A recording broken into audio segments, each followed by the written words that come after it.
Islam, first thing I want to say, astrology, cosmology is Moorish science. And I know you've heard that, the term Moorish science over and over again. An interesting thing is a lot of Moors who are conscious don't know that. It shows you how much we have not studied. The other issue is that civilization itself is built on that. That's the other thing that you need to know. The other thing you need to know is that religion is built on that. And the other thing that you need to know is that the rulers don't tell the masses that. Because if they told the masses that, you'd been free a long time ago, and we wouldn't need all these freedom organizations that don't work. So I want you to know that. Now, the interesting thing with the Brother Akbar, who really carries a master's degree in what he's dealing with, the interesting thing is that a lot of people don't know that this is health science. It is actually the science of the planet. And it's also a natamia, or a knowledge of yourself, like you've also often heard when you deal with the mystery schools, or you deal with ancient Asia, Kemetan science. One of the things that's always said to you is, man, know thyself. And this is the science used by the ancient ones to know yourself. Because it's a mirror. It's a mathematical, spiritual, reflective mirror of yourself. And so it does not deal with ego, and it does not deal with vanity. It deals with what's there. And so when you chart, the principle is, it's a map. It gives you a map of the character that you are, that your mother made you. And it gives you your, what you call highs and lows, like the universe ebbs and flows. It pulses in and out. And what you must know, those rhythms are calculated. And that comes from the energies of the planets. Now, as you've known in religious instruction, you've heard the term Eloah, or Elam. Now, Elam is the plural for Eloah. And Eloah is the single for the 7 creative spirits, or what they call 7 eyes of Allah, or what you see very commonly in Asiatic culture, where you see we use the 7 as a primal number, and a lot of people use it but don't necessarily know what they're using. When I say they don't know what they're using, it doesn't mean they don't mean well, but scientifically they're not aware of its actual function. So I'm telling you what its actual function is. The 7 represents the 7 Eloah, which is the 7 ruling planets in this solar system of the 10. And the names for those 7 ruling planets are, and for the common man, common people, Sunday, Monday, Tuesday, Wednesday, Thursday, Friday, Saturday, Sunday. How you say it spelled? Monday, Tuesday, Wednesday. Eloah is E-L-O-A-H. That's singular. For Elam, or what people call in the Heliotech, what you call the Bible, Elohim, but there is no H in Hebrew. It is Elam. So that's E-L-O-H-I-M, which means God. That's plural. Yeah. Allah, the creative forces. Oh, that's it. Now, that's what it really means. Now, when you, like say when you look in the Heliotech, in the book of Revelation, and you see Yahushua, who the translators call Jesus, his name is Yahushua. And Yahushua had in his right hand 7 stars, and he was standing amongst 7 candlesticks. That's Elam. So I'm telling you what the symbols are, what they are in fact. But the real deal is that's your science. Now, when the Inquisitionists started the Inquisition, you had 3 phases of Inquisition. You know, you had the medieval, etc. But the real Inquisition, that approach that dealt with you all, that is you all, the family, is called the Spanish Inquisition. And the reason it's called the Spanish Inquisition, because the Roman ruler, Philip II, declared when the Moors were defeated that they would no longer be called Moors. That's in 1511 AD. And declared that all Moorish property, all Moorish wealth, all Moorish legacy, all Moorish literature would be claimed by the Vatican and by Spain. And so Moorish Latin which is your language, aside from Aramaic, Hebrew, and Arabic, the major language of these Asiatics here in North America who think that they're black but are not, is Moorish Latin. Incorrectly called Spanish. And that's how Latin became called Spanish. And a lot of the other Moors who are mixed, the Borinquans, Tainos, etc., who think that they're Puerto Ricans, etc., they're Moors too, they're your family. It's not Spanish, it's Latin. Like you go to any botanica in Latin communities and you see them candles, they're Moroccan candles because that's your history. So you need to understand that, so that a lot of things that you don't know, you need to know, because in order to be united with the world, you must go back to the honor of your mothers and fathers. But you can't if you don't know who they are. Islam. No, hit it, because that's how we work. Introduction. However, when I go to the botanicas, right? It's like some people had a natural inclination to go. Yeah. You know, of course I listen to the lectures and things of that nature, but I just had a natural inclination to go talk with the people or to see what they're. Because that's your family. Something I just didn't know why. And I started recommending people. That's your family. And if you really pay attention, a lot of that is the Asiatic culture that they call African culture. Now, this other thing that you need to understand, and this is like a lot of brothers and sisters, just like you see that was mentioned to you when we refer to the family as Asiatics, right? How many of you know why? Because I know you hear it, and you hear some people, some scientists, or some scholars say Asiatic black man, which is a misnomer, because that's a fraud. Because black is the Asiatics after they fell to slavery. That indicates a slave from a free man. So whenever you see an Asiatic that's branded Negro, black, or colored, you know who the slave is, aside from the free person who honors their mothers and their fathers. Because free people who honor their mothers and fathers do not use crayons as an identity. Only children, minors, mental misfits. No, this is the truth. Yes. This is the truth. If you're going to know the truth, you're going to get it. And if you don't know the truth, you'll never be free. So we don't play with games and emotions. We deal with the truth. What was the original question you asked? What is? Why are you called Asiatics? You know, Asiatics, like your brother. I talked to his brother on the phone. I got papers in the car, I'm going to remind you that.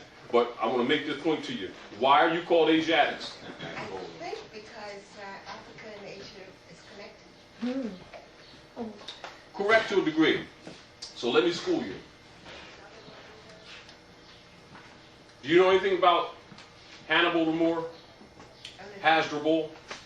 The Punic Wars? Yes. That's wars that took place before the Crusades. Right. That led up to the Crusades. Remember, these are a series of the same wars.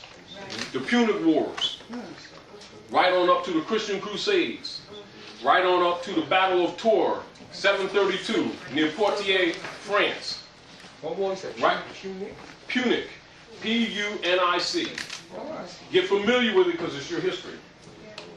And then you got to understand why your science has been removed from you, because it rules the planet Earth. That's how important it is. And I want to make this note, not just for you, but for the master here. Your brother got 2 master's degrees. And he's teaching health, and you'll be surprised how closely it is connected, because this is what doctors actually use when they analyze you.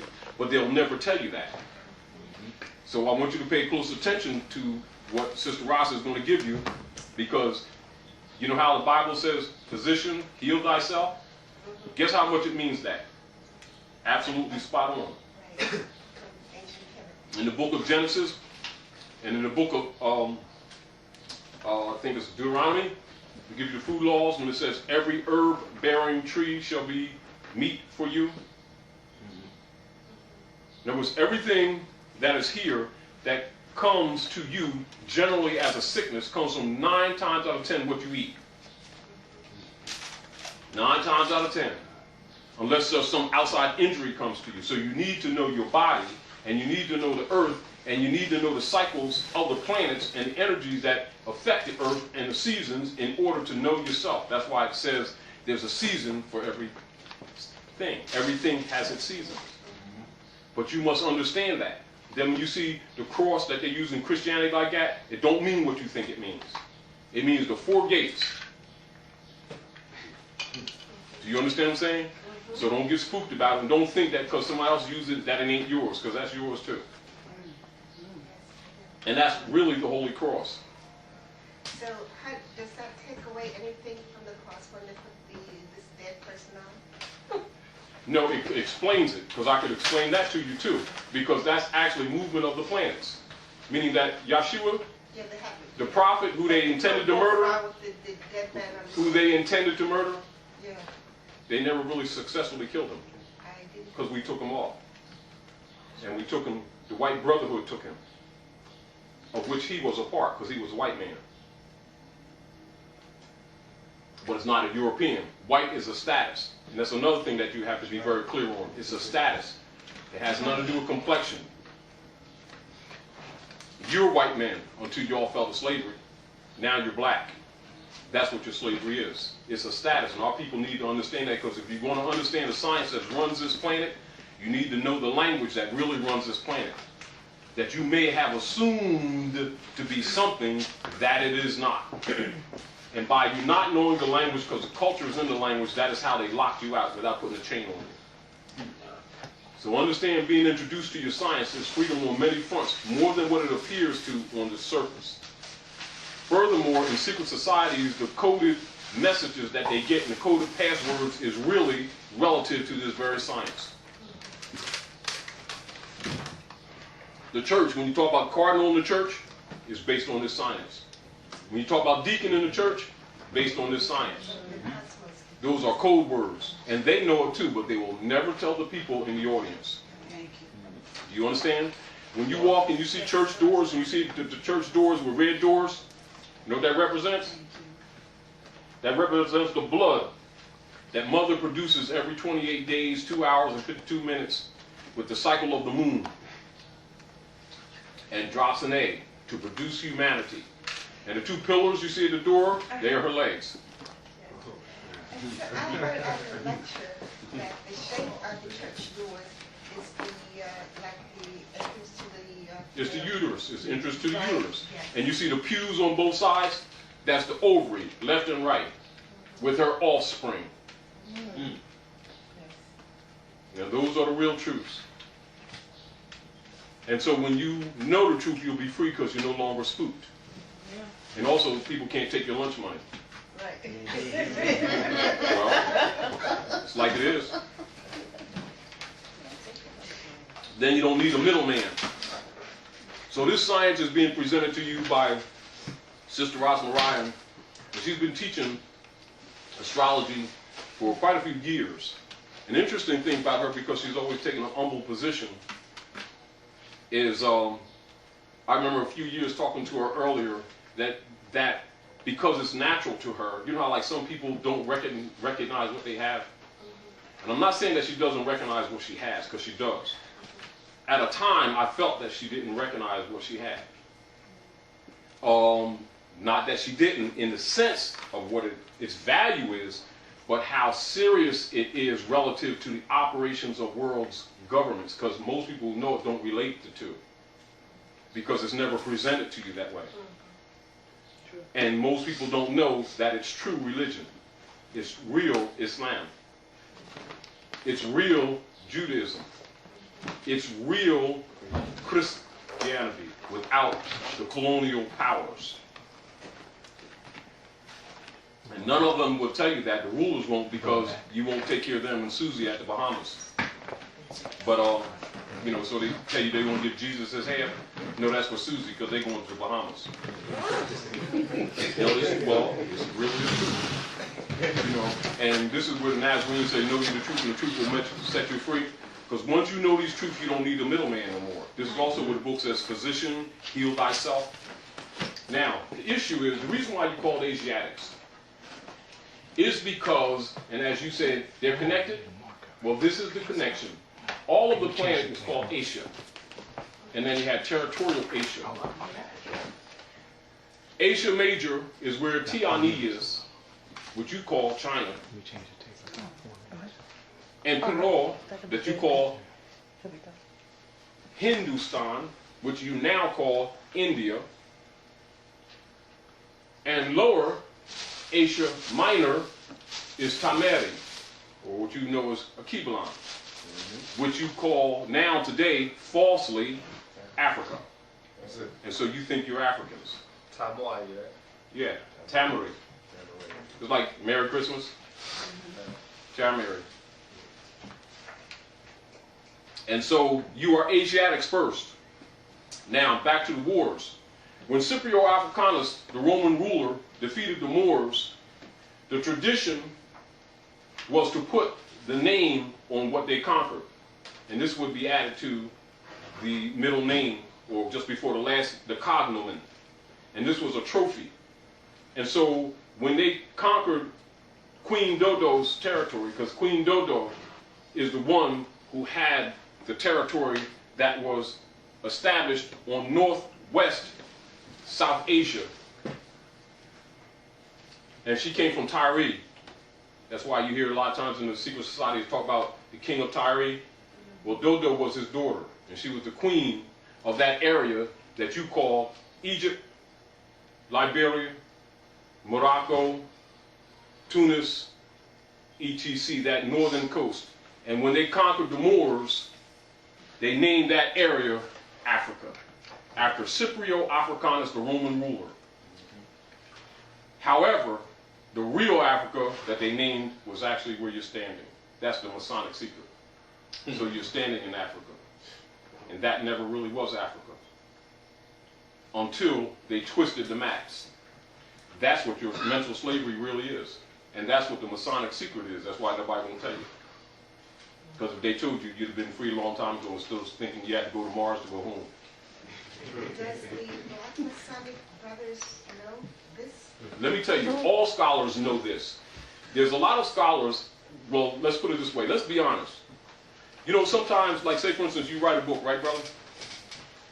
And a company forwards you 600 grand and gives you 6 months to write the book, and then they give you more, you know, later on when the book is published, and you get a percentage. And you start writing a book about these Asiatics being black and Negro and light-skinned black people and colored people, whatever you are this week. You're not exactly inspired to tell the truth, are you? No. Now, let me give you a 3rd grade school lesson. Any one of you can go home into any of those older dictionaries that your mom has and some ones that you throw out and look at black that these people think that they are. And a 3rd grade lesson in grammatication, it will tell you that it's an adjective. But a 3rd grader knows that a noun is a person, place, thing, or idea. Right. And if black's an adjective, you don't even need to go into the definition because it can't be your identity.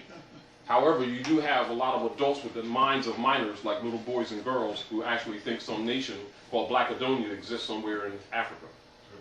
Or Negrodina and Caladifia, with some flag that flies at the United Nations that represents such fictions. And no such people exist on this planet. On the moon either. Those are brands. But once you get a body of people to think that that's a reality, you know, it's not hard to tell them that Santa Claus is real either. And that bunny rabbits lay chicken eggs. And they'll spend millions of dollars. Meanwhile, they'll tell you they know God. So you know how we look to the rest of the civilized world. Even though we arrogantly do those things with self-confidence. Because we know Jesus and nobody else does. That's right. We're saved and nobody else is. He's real. But our babies are dying younger and younger in the streets. But we lie to them and tell them they're saved too.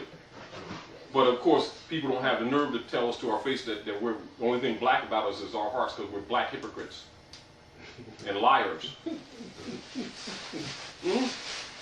It's true, because we like to fight too. You know, somebody tells us the truth about ourselves. We like to talk about other people. They tell us the truth about ourselves, how really ignorant we are.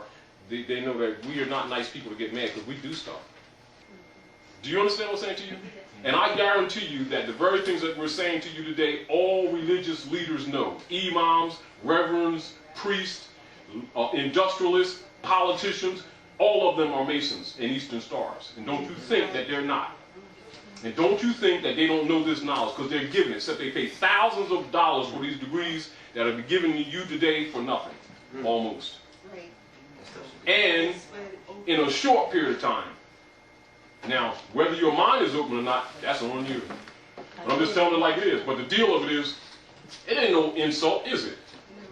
That a man got a belly button, is it? So if we want to sit up here and talk the crap that they've given us, you know, about Adam, you know, if it wasn't for Adam, Eve wouldn't be here, but she got one of my ribs, that's why I limp when I walk, and all that kind of stuff. He got a belly button. What made that belly button? Oh, well, that's proof, isn't it? You need to believe that. Whether you believe it or not is irrelevant. Only thing makes that mark right there, that birthmark, is a placenta, which is a physical planet. And the only thing on this planet that produces a physical planet is woman herself, the most powerful being on this planet. Problem is she don't know herself. The problem is we all bought into the idol god worship crap and fell and trying to figure out how to get out of it. Do you understand what I'm saying? But our arrogance won't allow us, not that it's not there to be seen, our arrogance won't allow us to deal with reality and respect woman for who she really is. And she won't respect herself for who she is because she's adopted the idol god worship crap. He didn't hear me, so I got some other stuff to do. Oh, all right. All right, good. All right, so I'm going to, one more question, then I'm going to open up. There's a couple of questions. Does this explain, I know, like, from reading about Egyptian culture, that they worship patriarchal rather than, so this all stems back with, also with the Black Madonnas. Yes, all deities, Venus, etc., just like you see in the Vatican, and you see them old statues of Venus with the arm broken off. Guess what? That's modern. Don't you know there's large compound tonnage of statues here all throughout the Americas of Venus? You got some in North America? I thought this That's buried. Yeah, but they said a lot of it is in the... Misconcept. Okay. All ancient deities are feminine. Even in Africa, in Southwest Africa, the Amazon queens is what ran government. When you look at all of our tribes here, whether you deal with the conglomeration of the Algonquian tribes or you deal with the Iqua tribes, any of the tribes of Moors, were matriarchal. In other words, not that even in Tamari, whenever we did anything, we built cities, or even when we went to war, we had to confer with the queens first, because they're the ones that assigned the chieftains. Nothing was done without conference with the queens, because that's nature. It has nothing to do with a choice of politics. It's harmony with nature. When we lost harmony with nature, we lost our power. And we really honestly need to understand that. A lot of times when people look at this thing, we look at it from a perspective of political choice, and we've got to get out of that. But we've got to recognize that this is demanded by nature herself.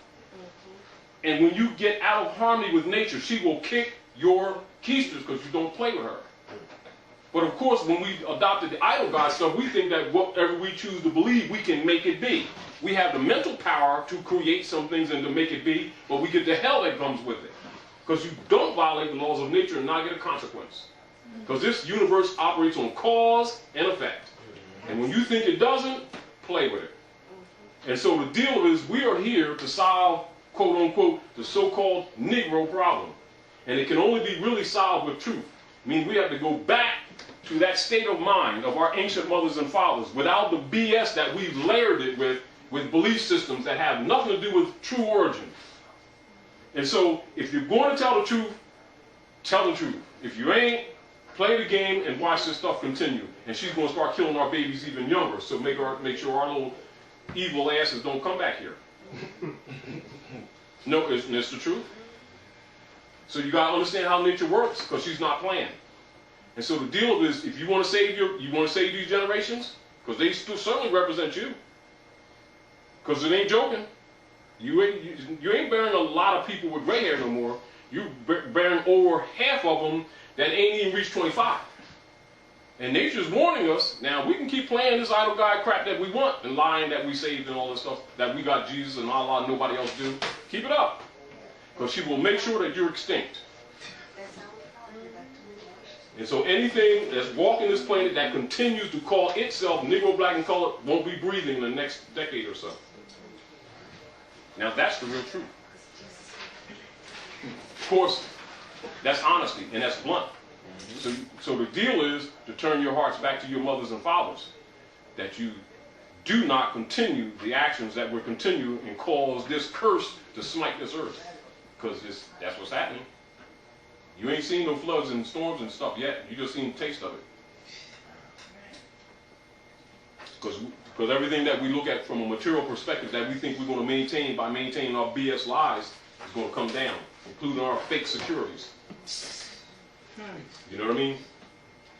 So like when you look, when you look at in ancient Kemet, what they call Africa today, just like you see that Ankh, the people walking around talking about the Ankh.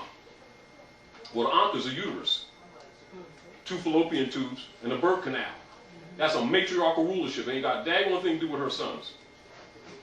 In other words, like this. If you really want to know the truth about birds and the bees, let's talk about this. I mean, we were talking about this earlier. Let's deal scientifically. Now, you know scientifically that no male egg exists in nature, in any species. You know that, right? You didn't know that? Who other people didn't know that in here? You didn't know that? That no male egg exists in nature? You didn't know that? Do some research in science. There is no male egg in nature. All eggs that's in all female entities are females. They're reproductions of herself. Now, let me finish and then you answer your question. What she does, based on aspects, that means configurations of planets in conjunction or in relationship to each other in the energies of the planet. And that relative to Venus, the bright star, bright morning star, and the moon, which governs the flow of fluids and the dropping of her eggs from either left or right of the ovaries through metamorphosis of her energies and thoughts. She may mutate that female egg and do what is called the miracle. That's what they mean by the virgin birth. Really means she makes a miracle and makes a male out of a female for some other female to mate with. In other words, she produces her own mate. Absolutely no different than you see in, I give you a lesson of the birds and bees. And make it quick because I want to bring the queen on. Queen bee in all species. All the eggs and all the workers, the same thing with ant colonies, are females. The queen just reproduces. And when they need to expand the colony, they pick a few chosen females and they bring them to a chamber and they put them in the middle and they run circles around them and they vibrate and they feed them royal jelly. It's real food, honey, royal jelly. And they vibrate around them. Now they don't know how it happens, but it's true. And those females turn to males. Then they mate with them and make more.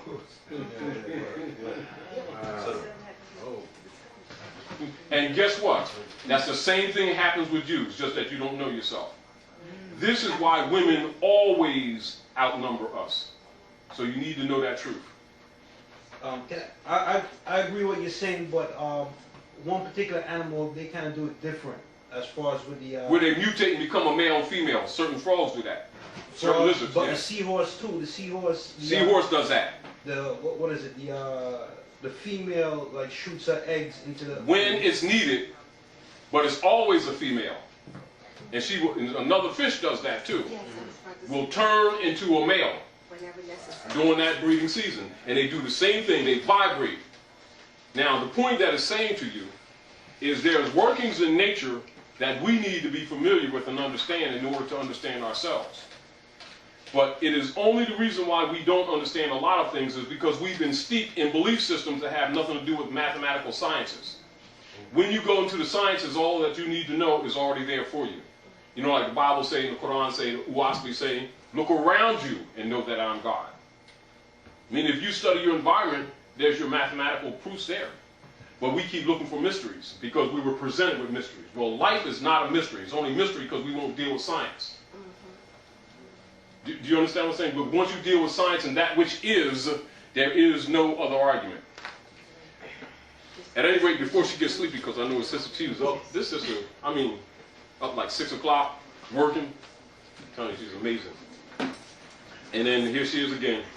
So I want to introduce to you a person that I have great respect for and does more work than you'll ever see, that you'll ever imagine that she does. And she's sort of like this, I like to pick with her sometimes, because like she's a good friend, but she's like a mom too, even though she don't know it. And she reminds me of a school teacher. But she's an excellent teacher. And she won't say it, but I recognize it, you know. And I know that you'll get a good lesson and you'll get a good understanding. If you got pens and pencils, use them, because she's going to give you what you need to bring a lot of remedies, and particularly sisters, particularly young sister, because actually you all actually have to save us. So a lot of times when you see us sons up here, you know, we doing our thing because we're soldiers. You know, that's where we are. Our little testosterone does that, and we think we got a couple of marbles. You know, we get out there, but in nature, really, you're really ruling, and you need to understand that. Because whatever we do, you give us to do. So that's really the truth. So we're not offended because we know who we are. You know, that doesn't affect our masculinity, and we're not threatened whatsoever. A man is not threatened by that. A punk is. You understand? Ain't no punks here. So get your lessons, get real. Let's recognize that civilization itself is matriarchal, not patriarchal. And if you're going to get spiritual and really understand spirituality, you really want to understand Islam, you want to really understand Yehudism, that they call Judaism, if you really understand the crystal mind, you must have a feminine thought. Because everything that comes in this planet comes through the Stargate. Woman is the Stargate. So it's important that your frame of mind be right. Do you understand what I'm saying? It's important that you know what you're doing. Understand what I'm saying? It's important that you know what you're bringing here. Do you understand what I'm saying? Not because I'm saying it, because the math says it. So you've got to respect that, and you've got to go back to those thought principles, because whatever we need to fix here, you have the capacity to bring it through those gates. Both the physical and the unseen. That's how powerful you are. Brothers and sisters, this is your first course in the ancient sciences of your mothers and your fathers.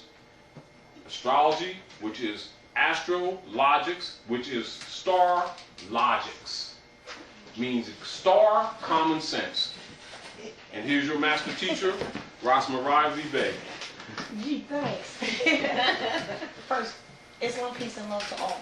That's my great one. Second, thanks for that. My mother was a school teacher, though, so you know that kind of wears off. But no, he's right about that. The other thing is, brother answered your question, but I want to expand on that for just a second. Because that makes it work, yeah. Because I felt something in you with about, you know, the amalgamated, yeah. Your mother, we're the mothers and fathers of civilization, correct? Right. Do we say that we are? Yes. Oh, all right. Do we say? That's your answer? Don't we research and say that we found out that, you know, we're the mothers and fathers of civilization? So then they're your children. Amalgamation, mixing. But if they were to go back in their history, they find you and they don't hide it. Go over to Spain, for instance. You know, we say that because you mentioned it more to Spain, because that's where by name, when you go do research, you were cut off. Because you start seeing them talk about the Moors of Spain, right? And you see the people, you see those people as fair-skinned, amalgamated people, right? So you don't relate yourself, right? No. All right, but that's you. And if you go there, and they do their history and give you a history book or do some research, they're going to show somebody look like you. They don't hide it. And then the ones that were converted because of the conquest, that we had conquest here, they had conquest there. Spanish Inquisition started and long reached all the way back and forth across the whole continent, really. They called them Moriscos or Moriscos, spelled M-O-R-I-S-C-O or M-R-R-E-S-C-O. So that's the same equivalent, right? Same equivalent to calling us Negroes. So what that says is that the whole purpose of this conquest was to do the same thing, is to take people's nationalities away. It's just that we got disconnected, and then when they started teaching you the history here, they didn't include anything, they didn't tie you. So you start reading You start reading stuff about Turks and Ottomans and Spaniards and Amarabites and Amarahays, and you think it has nothing to do with you. A lot of fractions, a lot of.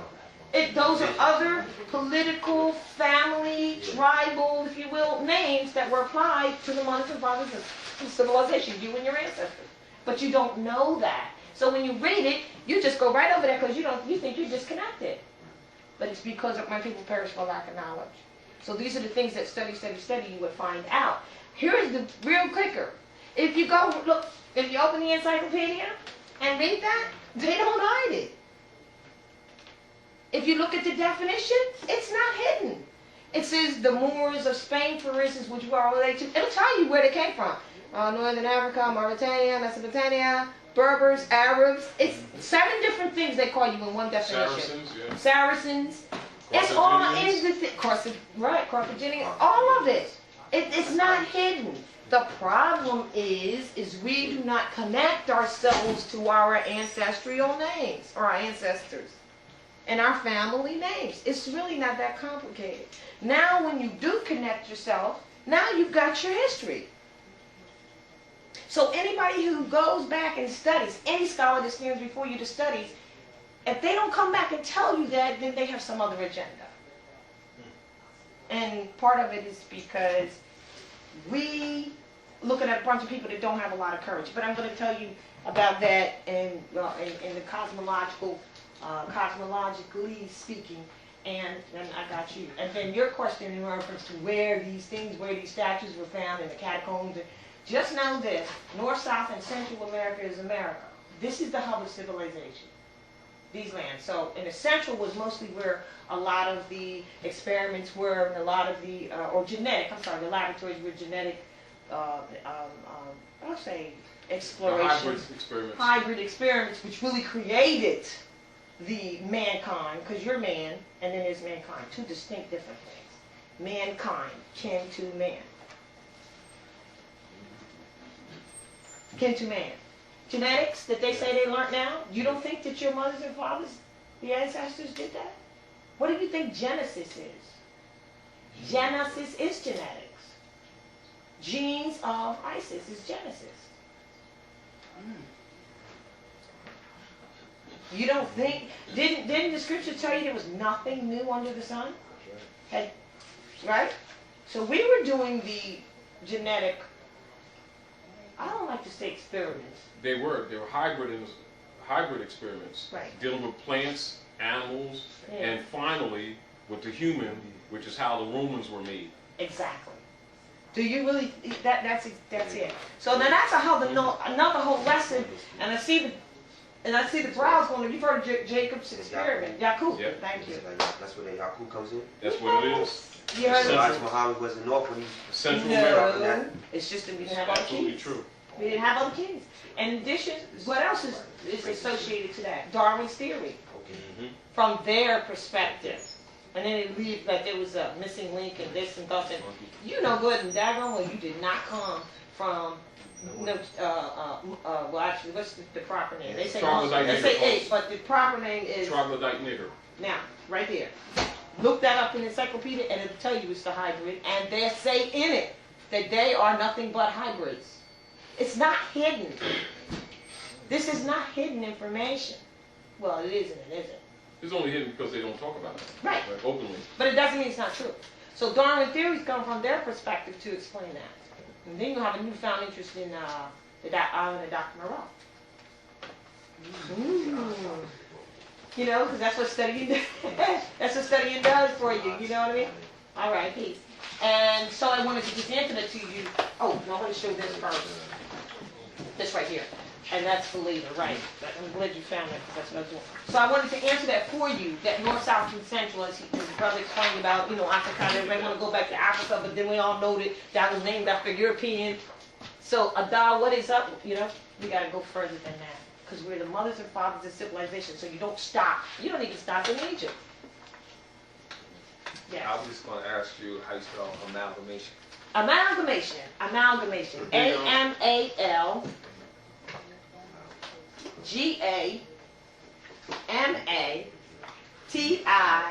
M-I-X-O-N. See, I told you my mother was a school teacher. We had to spell that stuff.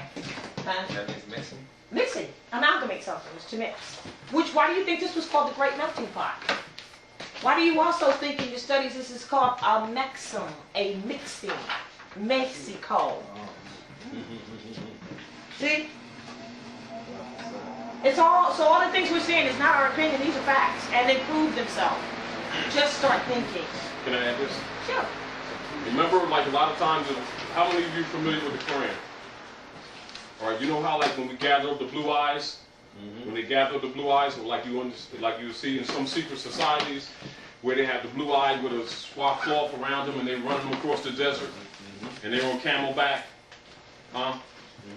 All right, or like you see in the Bible where it talks about the lepers, where we gather them together and put them on an island or behind the rock until their lesions were all white, the leper. Or you see in Ireland where they talk about the leprechaun and also the running of snakes out of Ireland. Well, all of this is really coded your history, and their interchange with you. And so after the experiments, because of the sudden onset of diseases that were not part of the human experience prior to that, and it was tuberculosis, gonorrhea, and syphilis. And because they needed to deal with these newfound diseases because of the experiments between the troglodyte nigger and the human. So the troglodyte nigger and the human was blended.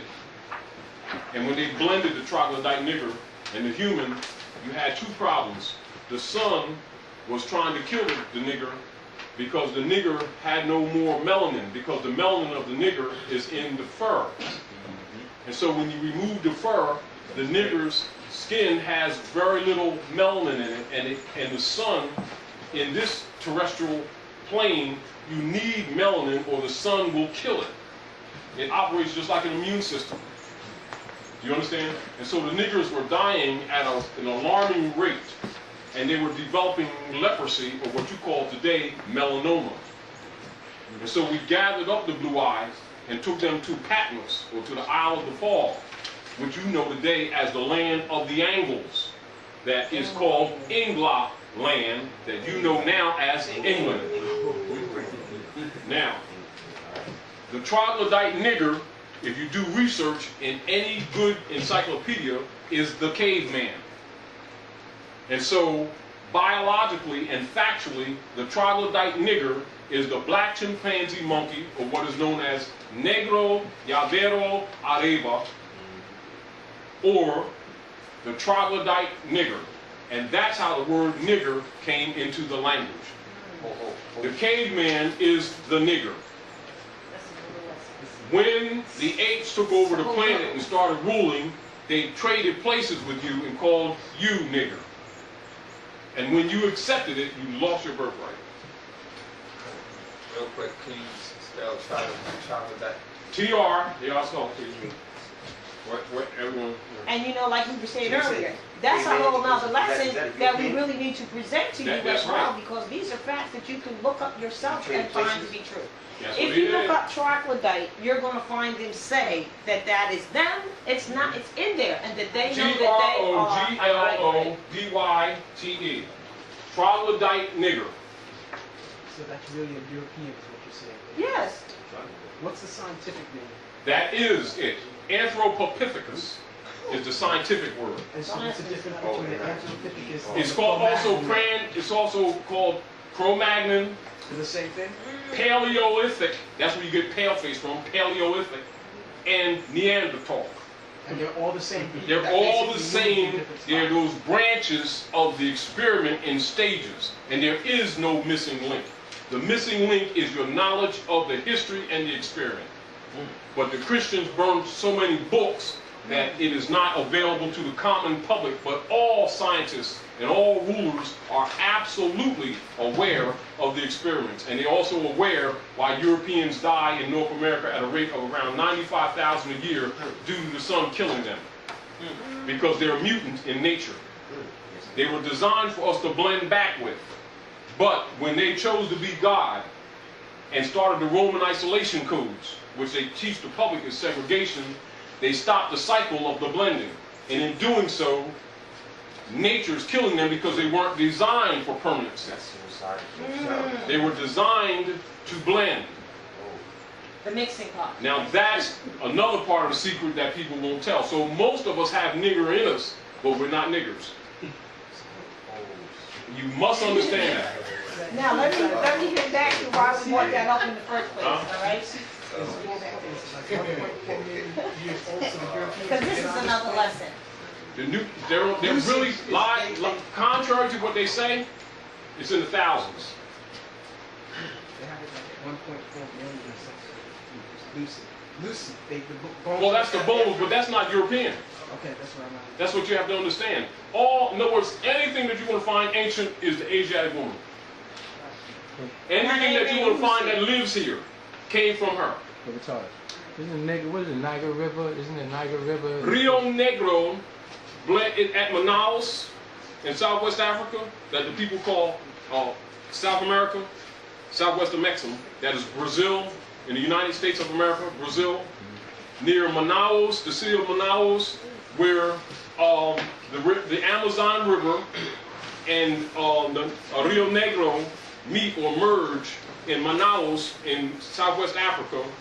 And in that area is mainly where you had, particularly in that area and in the Yucatan, was mostly dominated by Amazon queens. That's where you get the amazing queens or amazing grace thing from. Actually, that's what that really is. Because it was matriarchal rule. That was the Moabite nation. Remember, the Moabite nation was the planet.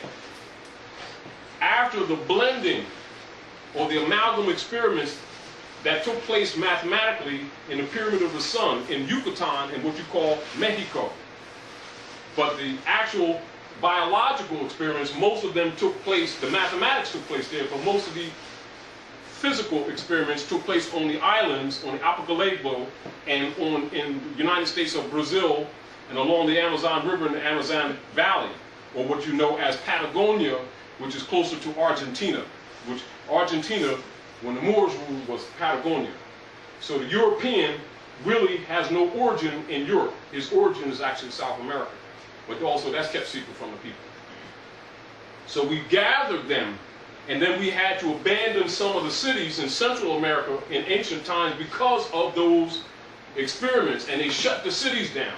So there are cities in Central America that are actually under the jungle that's never been torn down, just abandoned. And we took them to Albion. And their first name is Albion. That's where the name albino come from. And if you look in ancient history, you'll see that England is called Albion. Oh, of course it is. So now, and so understand this. She's going to give you a lesson on this, but understand this. So the troglodyte nigger is the black chimpanzee monkey and the caveman. Look it up in the dictionary. Now, look up in an Oxford dictionary, hybrid. And it'll give you in about the sixth definition in the hybrid, and it'll say the Englishman is but a heterogeneous hybrid. They don't really hide it. Problem is our people don't know about the experiments, so they can read past it and they don't know what they're looking at. He knows that he's a hybrid. That's why they have to constantly do experiments to try to save themselves from the sun. You understand? So you must understand that your complexion is really a terrestrial spacesuit because you weren't always here. But it's built in. And without it, you cannot survive in this terrestrial plane because the different rays of the sun, there's also colors that you can't see that exist that have an effect actually with the skin because you can also be fed through your skin. These are other things that you need to know about yourself. But if you're not in harmony with this atmosphere, it will kill you. No different than a white corpuscle kills you in your blood system. When it sees a mutant in your blood or an invasion, it attacks it. That's why the sun attacks them. That's one of the reasons we had to move them to the land of the Angles, because it was always under fog, always raining. And so they could survive. But again, many of them went wild. That's why the caveman is the European, or the troglodyte nigger. And it's just that when they came in power, because of our abuse of power. You got to understand, a lot of things that the Europeans do to us wasn't because they're just being bad. We weren't exactly goody-goody guys ourselves. We held them in servitude first. It's just that, you know, what goes round comes round. And so when they stole the history, they also stole the good with the bad. And so the assumption with these Asiatics here is that he just held us in slavery. Well, half of that was his. You know, that's why they hide your history. But also that's why your seal is on a dollar bill and nobody speaks of it. But right now the Asiatics are asleep, but ain't nobody gonna tell them, truthfully, because they're the real sovereign. But the point of it is, understand this. Black chimpanzee monkey is the troglodyte nigger. The caveman and the caveman descendants are the troglodyte nigger. The European is the nigger. The Asiatics, who are really Moabite, think they're niggers. And every time that emanates out their mouth, they're giving the sovereignty to him, and he becomes the lord of the land, landlord. White means sovereign, so you need to know that. So when you call the European white man, you're saying he's the sovereign. So when he acts like God, don't get mad at him, because you made him. And you keep making him God, so don't complain about what he does when you declare him God, when you call him white man. Instead of telling the truth, he's a European. So if you don't want to tell the truth, why should he? It's fun being king.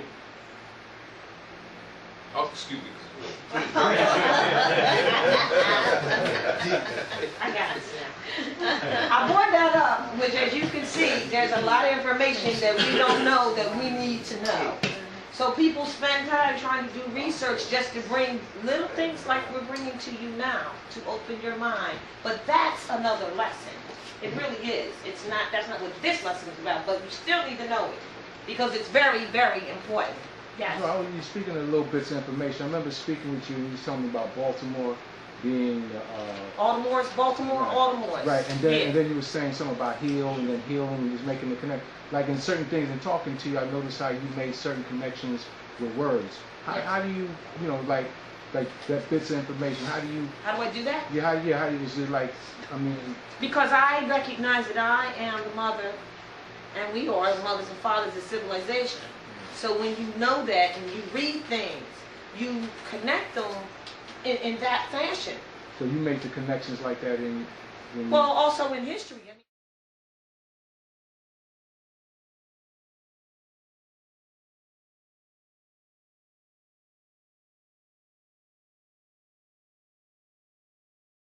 on some of the products that I carry. Anybody seen any of the tapes I've done? Yes, sir. Yes, sir. Anybody saw the Cosmic Memory? No.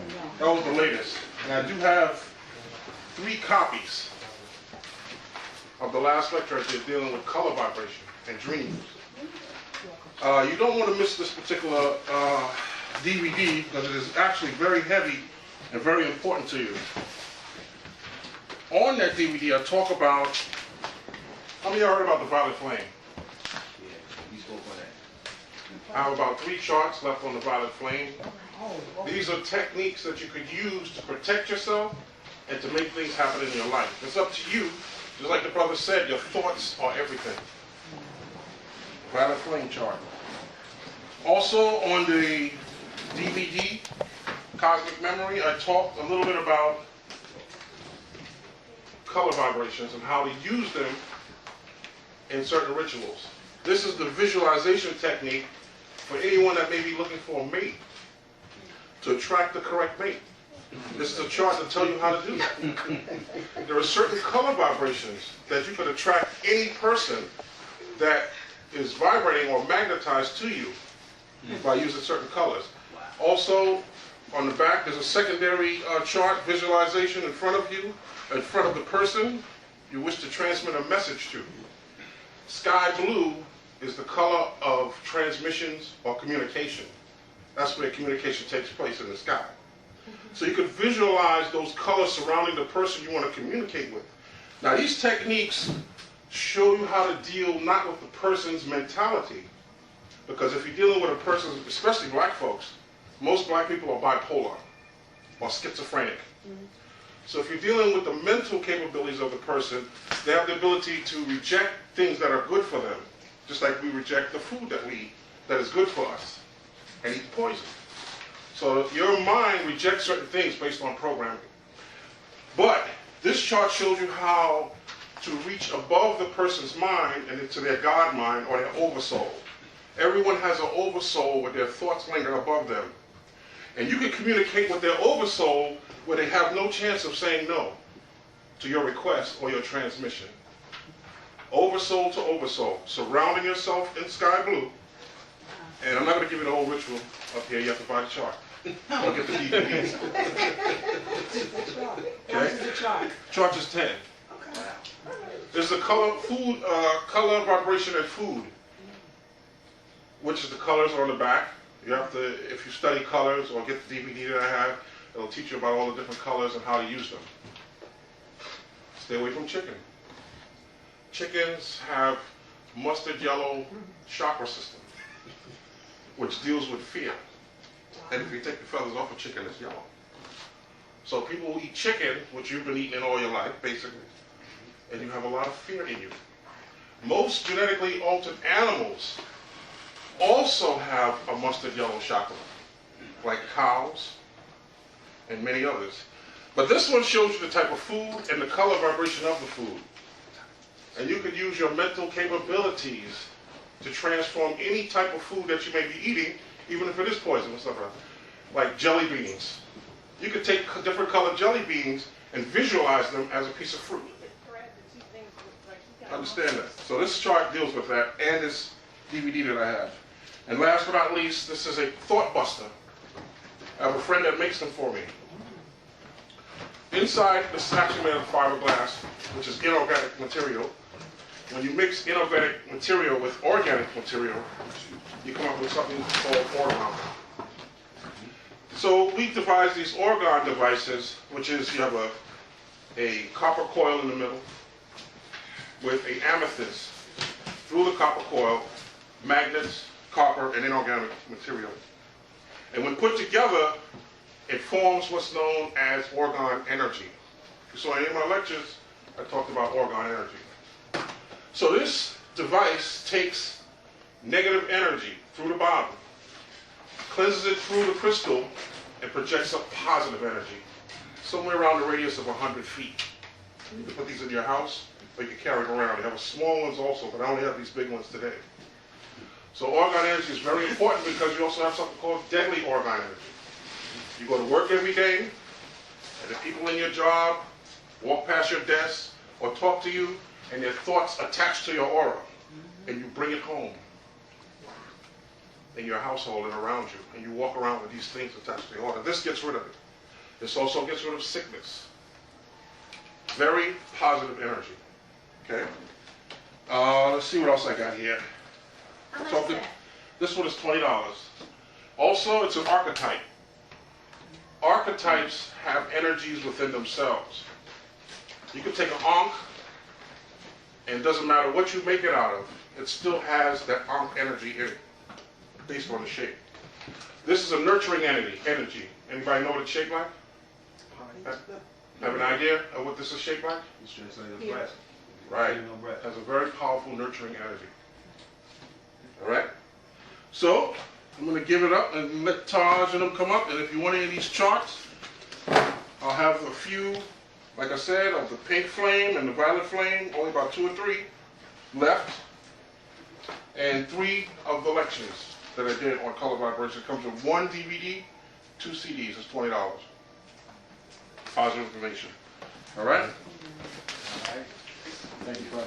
All right. So the DVD has all the stuff that you have on the chart. Yes. Are you doing anything? Come on. Which one? The chart or the DVD? Are you doing anything? Anything? Coming up in here. Can you Chart want on to promote yourself? Come up and say, Nothing. come up and say, Yeah, that's the DVD of the lecture. Nothing recently. Camera stuff. nothing. Anything, You don't care a bit. you got anything coming up that you're doing? I'm doing something like Bruce tomorrow, Which one? but you know, That's the Oh, violet you want to flame. introduce, you introduce yourself real quick? That's the violet flame. on camera. Food. Just tell me who you are, what you do. Look, all, then we get flyers and stuff, what you do, and Okay. that you have different, you're an entertainer, what you do, and what kind of message you have, and you do a number of things, and that they can look forward to, Sure, okay. through the self-improvement learning Right, center. you You'll all have left this you'll chart. have your Anybody flyer want the chart? available. Let me get a chart, and I'm gonna, because I know Yeah. you're rushing out. Yeah. I'll see you on Wednesday, right? Yeah. Okay. I've seen one of the sisters' shows, and the sister's a very, very, very good entertainer. And I just wanted her to come up and just promote herself. I know she's a little camera shy, but I just wanted her to come up and promote herself a little bit. Yeah, camera shy. I mean, she's not doing an act yet. I mean, All right. but just introduce yourself, sis, tell us what you do, and then. Hi, please and blessings everyone. My name is Azzaziel Bey. I'm a singer, songwriter, arranger. I do my thing. I get the Holy Ghost, or whatever you want to call it, spirit, and I just pull different things out the ether. So nothing is really pre-planned. When I get on stage, it's pretty much impromptu. So look out for me. Check me out on www.myspace.com/Azzaziel. So check me out. All right, thank you. And thank you, Akbar, for having me. All right, like I said, we'll through, you have my cards. I have my, when we have a flyer out. It's 32 health tips. This is the same thing that I just went over. I read it, but you have it, so you can, I'll give everybody one, you'll have it so you can read it. Okay, so it's the 32 health tips for the wise. Okay? Is there anybody else in the audience, anybody doing anything, anybody got any type of business, anything you promoting, anything? Anybody have anything to say? But like I said, we're family here, we want to look out for each other, we want to use every opportunity to support each other. Is there anybody else doing anything? Okay, so what I want to do is, without further ado, I just wanted to... I want to ask you, can I ask a question? Sure, yes ma'am. Yes ma'am. Brother Akbar just explained about the health and the body parts, correct? Yes. And how it related to astrology. Yes. Now, I'm just, so I'm going to ask this question, because I was just going to bring that in. I know he did a wonderful job because I came in, and I knew that he was going to do that, even though he's doing his studies, and he's a nutritional scientist, we're going to call him. I know you found that very interesting, as you said, right? Mm-hmm. A lot of that, when you really think about your health problems, when you really think about your health problems, you will find it to be true with yourself or with other people. So, because it is the science. There's no holes in science. Science is what it is. Science means sense. And conscience, or conscience, means conscience. So, that's what this is all about. And this is the information that we ought to have already known. So, we now introduce Akbar, the nutritional scientist. They would have thrown him out. In fact, one guy did get thrown out. So they used to do this on Saturdays or after hours or whatever. And so they did, and they kept doing it, and basically, guess what they found out? Each one of them that did it and came back, guess what they had to do? They had to go back to their childhood and confront that traumatic person or incident that happened to them or that they imposed on another person that was immoral and improper. And apologize. They were haunted every night in their conscious, yet subconscious, dreams of actually doing that. And they could not move forward until they fixed it. It was a powerful message. So the rings of Saturn, and remember Saturn is called, they say he's Father Time. They say he's the one who eats his children, right? Mm-hmm. Chronos. Mm-hmm. Right? All right. Why? You understand why now? Because we're the children. And he'll chew us up and spit us right the heck back out until we get this thing right. And he's Father Time because it's in your time, not his, because he's going to always be there. So it's in your time that this occurs. So in some ways, we do have will. We do, I mean, in a great way we have will, because what you will to be done is what will be done and overcome. And if you don't will it, it won't happen. And so in other ways, as we were speaking, you have what we call this fate, or isn't that what's going to happen? But there's an investment in there because they're both exist. Good and bad, as we call it, exist at the same time. It's a matter of what side of a polarity you're on. Is the glass half full or is the glass half empty? It's a matter of your perspective. So the energy, initiating, fixed, and stable, we understand that. We understand Geminis, Virgos, Sagittarius, and Pisces, who are very changeable people. And they always have to do the work. Don't ask them why they got to be the one to do it. They just got to do it. So if you get with the person, male, female, whatever, and they're always the one that got to do the work, and you don't want that, don't get with one of them. Don't try to force them out of their nature. Because that's what they do. What do you mean they gotta do the work? Like they take it over? They're always the one, like for instance, Pisces, all right, Virgos, no, with this stuff. Geminis, Virgos, Sagittarius, and Pisces are mutable people. I got you, just hold on a second. Mutable people. What's meant by mutable? Mutable, flexible. Oh, okay. Also, in your studies in astrology, you'll see common. Common, flexible, mutable are all the same thing. All right? They're the ones who adapt. 1 minute they're going to do something, next minute they change up on it. And it's just their nature. And every time, you know, you go through this and you recognize, and once you recognize this is true because this is science. This is the nature. They're also the workers. Remember this thing where we said this? They're the workers. They're the ones who are going to do the work. So you've got a friend that's like that, and it's like they're always the one that helps out down at the club. They're always they're always the one that's just got to do it. Why do you have to do it? I just got it. Right? They're the workers. That's their nature. Don't try to break them. Understand them. Utilize them. And utilize and use is two different things. In a way. Capricorns, they call, are very resourceful people. And the negative side of them, they're users. They'll use you until they can use you up.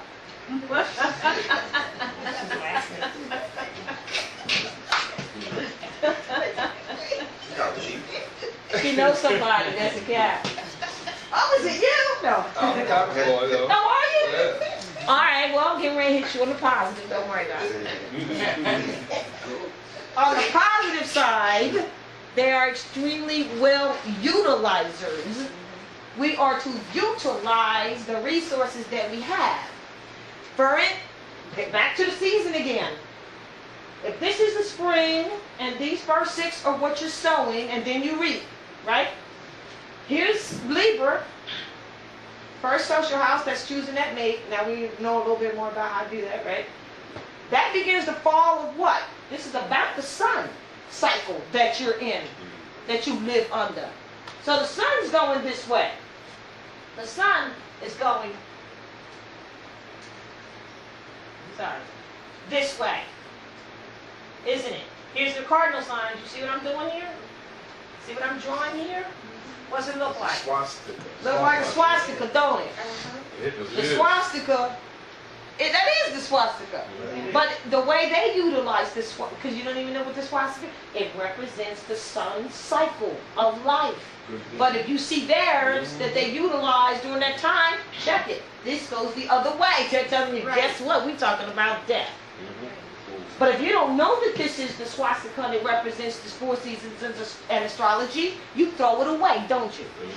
Don't throw it away. It's yours. You see what I'm saying? And tell it like it is. So, the sun gets here to Libra, right? And it begins to go down, doesn't it? Because the highlight is Capricorn up here. Capricorn, Papa Thomas sitting up here now, let me see. Did you sow enough to reap enough to sustain you through the winter months? I'm the midheaven here. I'm the highlight of the social side. I'm the highlight of what your mama made. And if you bring something out here into this social world that is not correct, I'm going to discipline them and give them structure and order. And kick them right back to you. They have to be structured. They have discipline. I don't care. Any Capricorn will succeed in whatever it is they try to do. It could be a bad thing. They're going to get it done. Because that's who they are. They have that persistence. And they represent social status. Now understand this, because that's another pattern that I'm getting ready to give you. Because I'm going to give you the patterns, and then you can put them together yourself, and then on that, you know. So, the sun begins to fall in the fall, and why do you think Saturn, who rules Capricorn, is exalted? Because remember, these are planets. Remember we said houses, we said astrology signs, and then we said planets.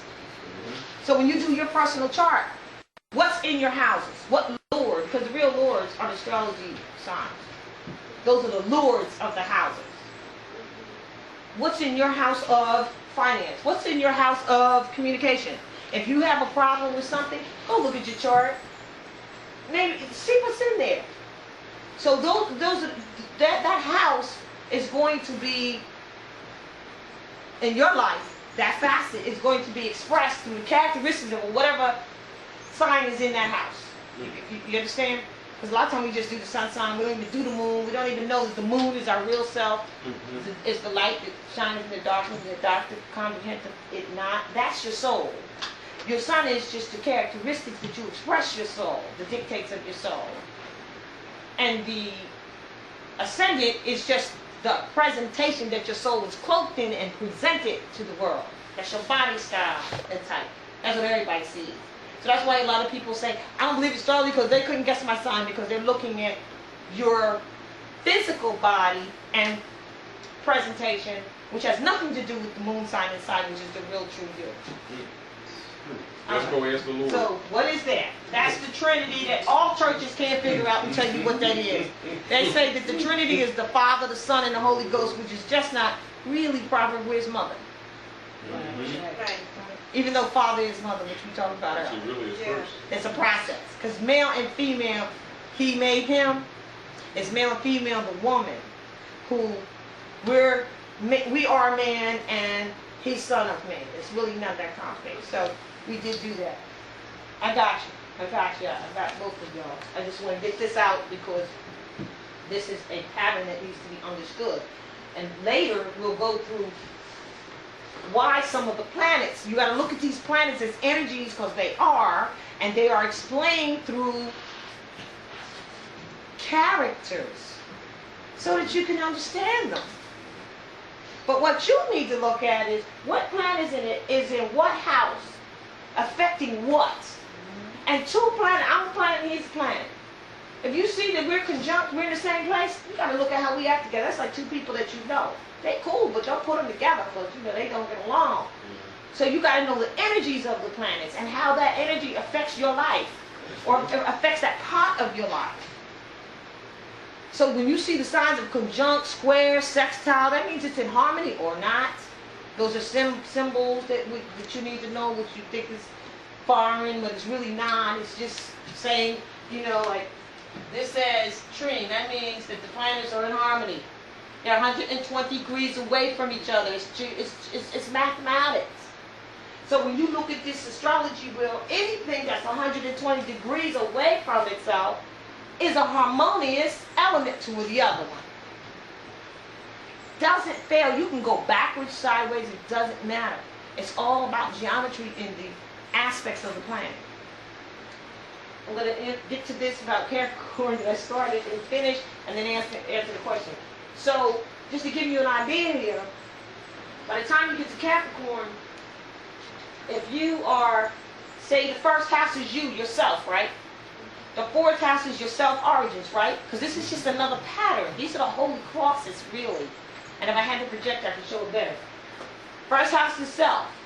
Fourth house, self-origins, home. What? Mother. It's important. Is that Gemini? Cancer. Gemini is the first mutator of the first season.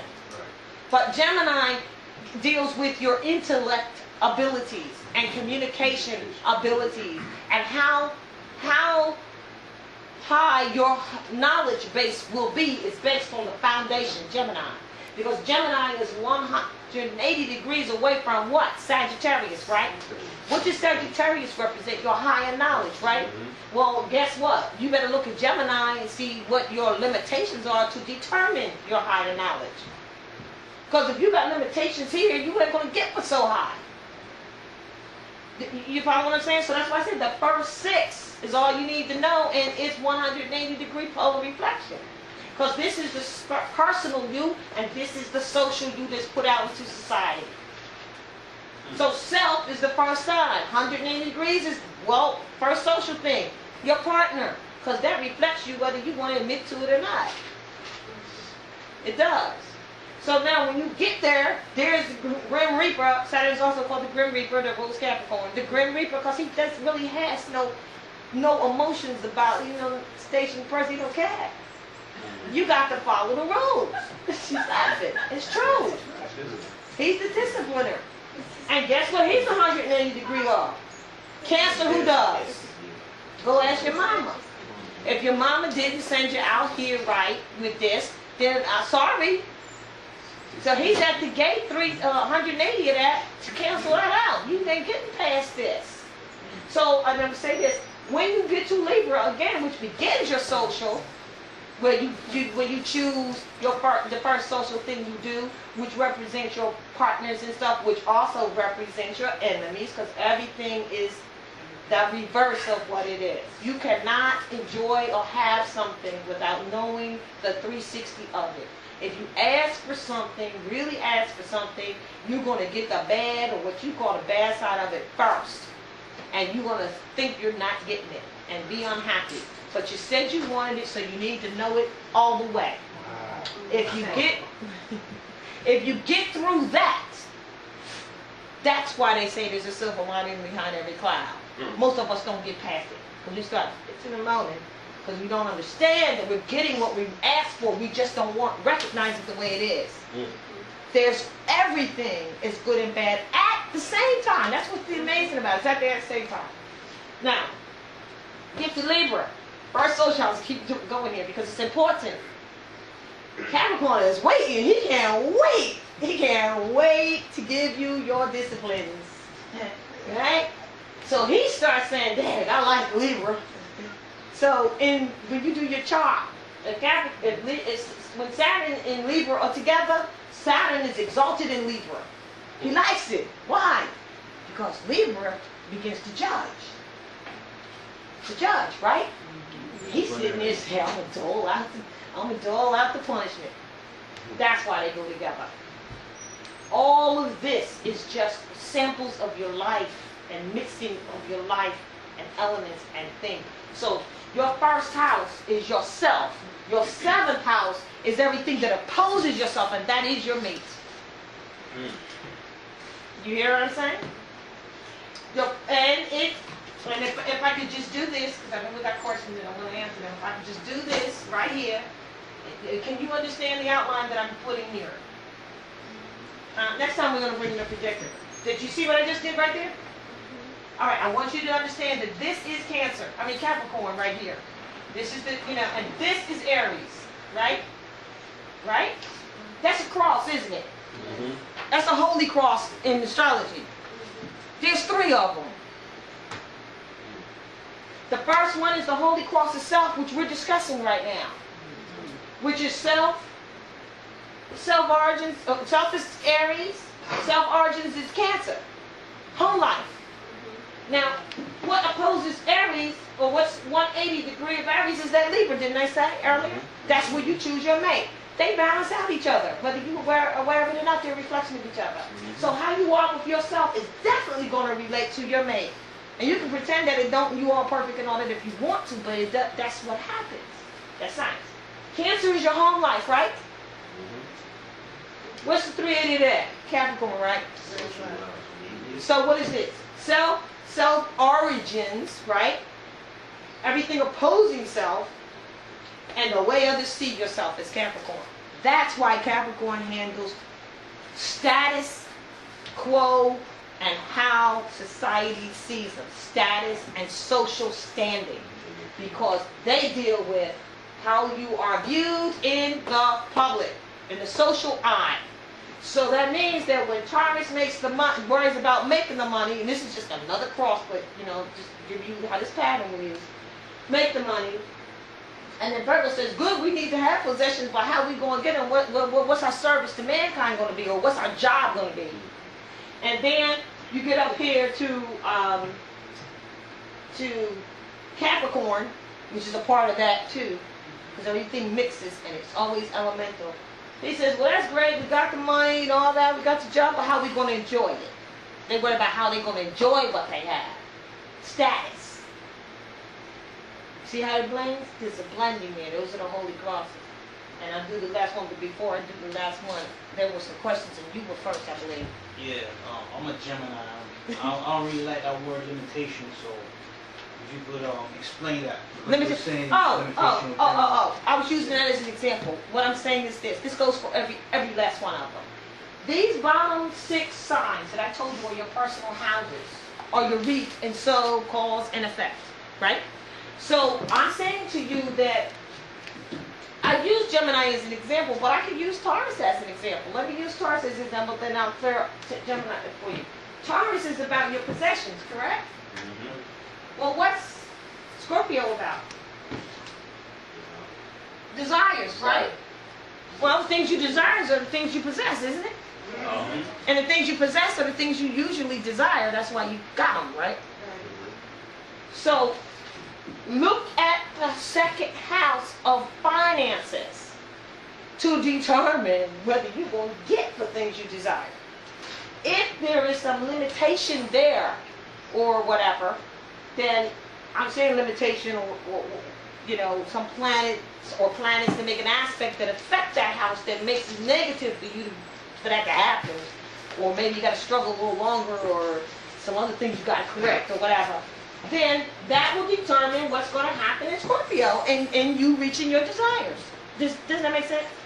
So the same thing applies with Gemini. I'm saying Gemini governs your basic intelligence, intellect, and communication abilities. Formed in the personal houses, in the first quadrant of the personal houses, meaning they deal with neighbors and relatives, right? Because you develop that communication skill with neighbors and relatives. Right? Now do you understand that correlation? And then with that, Gemini, 180, if you can't get this off too well, you ain't gonna reach much higher. You know, that determines your higher knowledge capabilities. Do you understand what I'm saying? So your ability for higher knowledge is based on the foundation of basic knowledge that you live in, that you are. This is basically street knowledge, and this is high knowledge. You understand what I'm saying now? So the basic communication is Gemini, where you learn we learn how to just communicate, period. So that's going to affect how you're able to communicate in Sagittarius, your higher learning base, right? And so this Gemini deals with close friends and neighbors, right? So what do you think Sagittarius deals with? Close friends, neighbors, and short trips. Why short trips? Because we're talking about home and neighbors. It's where you learn this at.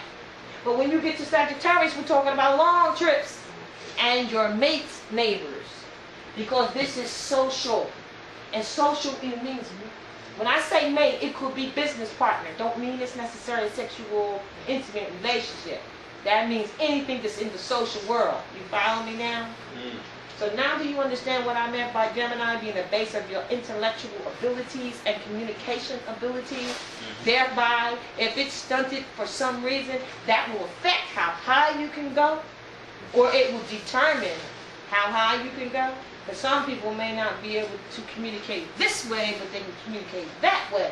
So what you need to do is look in your basic Gemini third house and see what's up. You find out what Lord is in that house, because that's how you're going to express yourself through communication.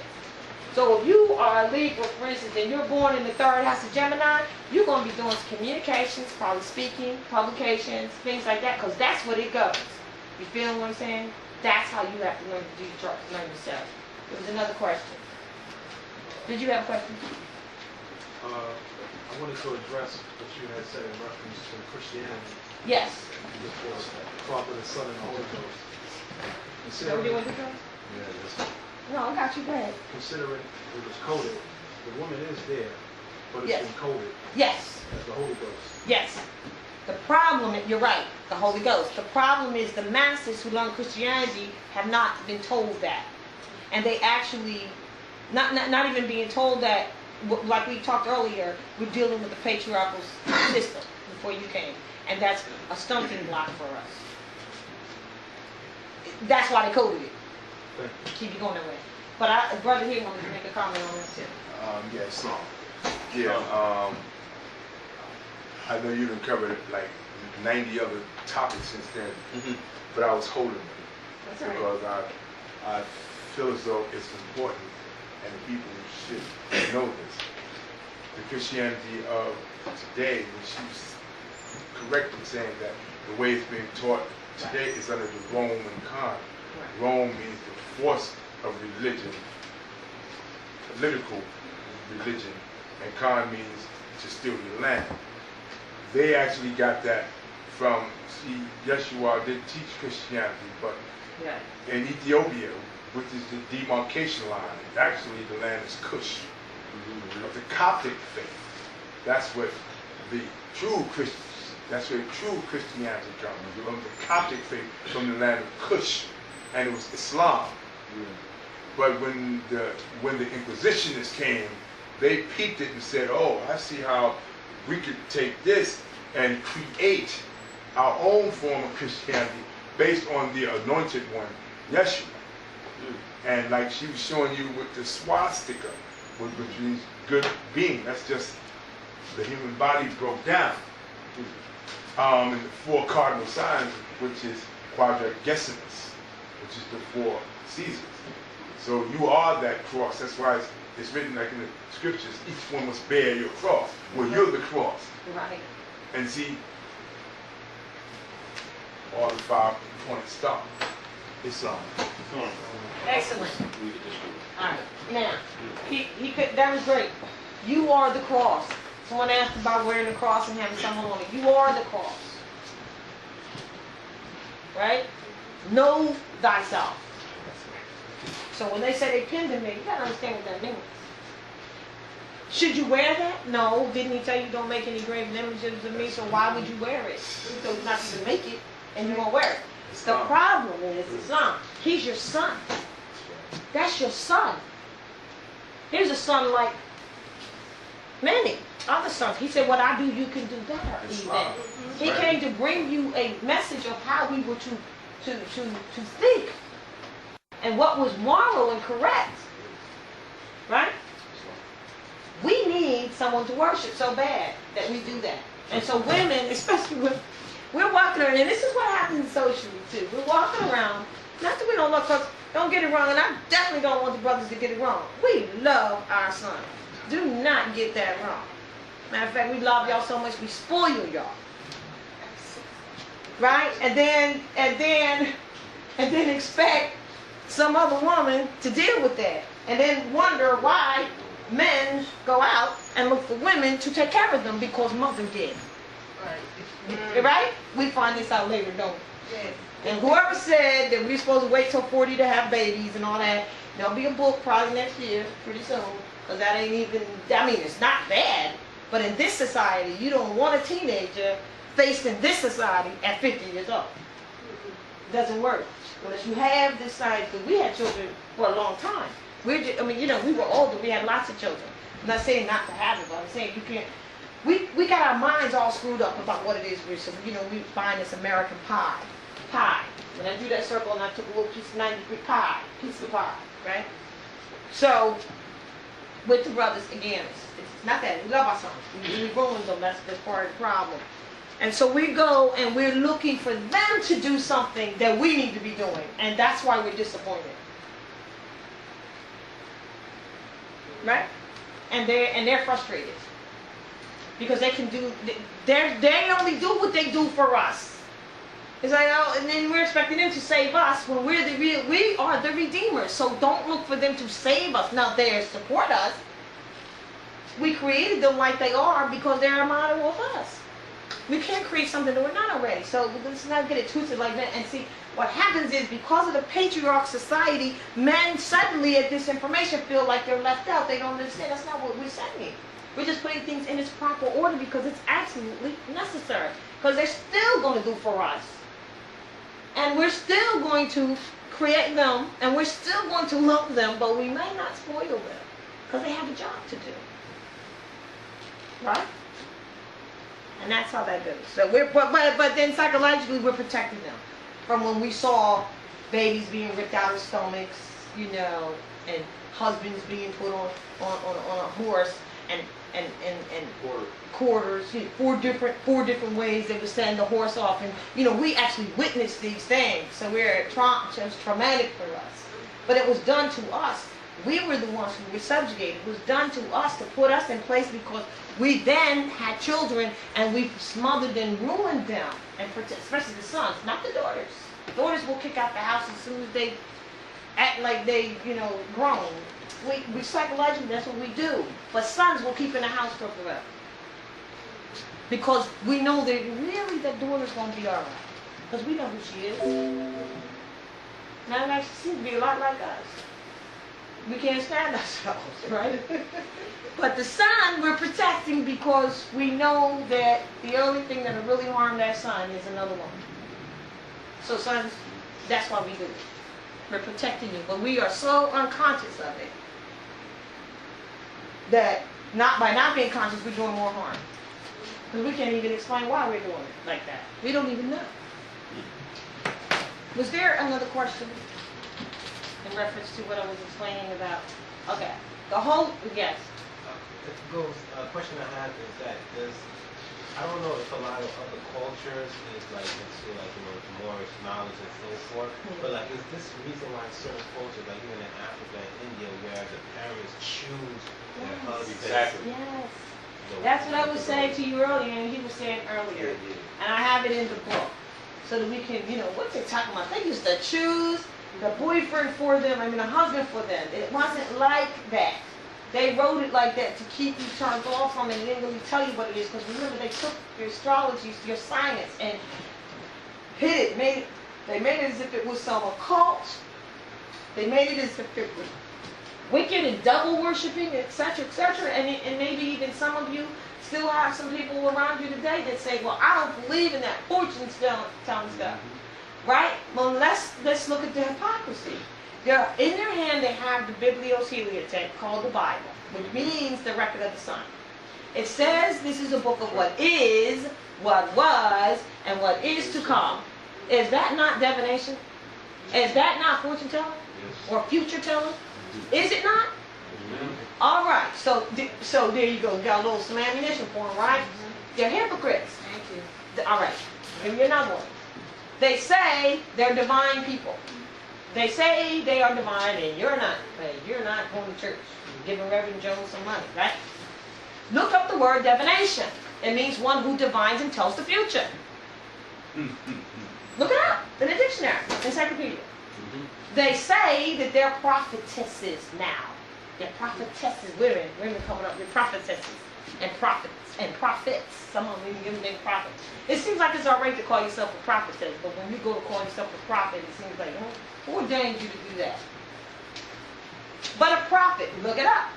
Someone who knows the astrological forecast and tells it. We're all talking about future telling. So how is somebody going to tell you they're in church and they look in the Bible and they don't believe in future telling? Do you see how messed up we are?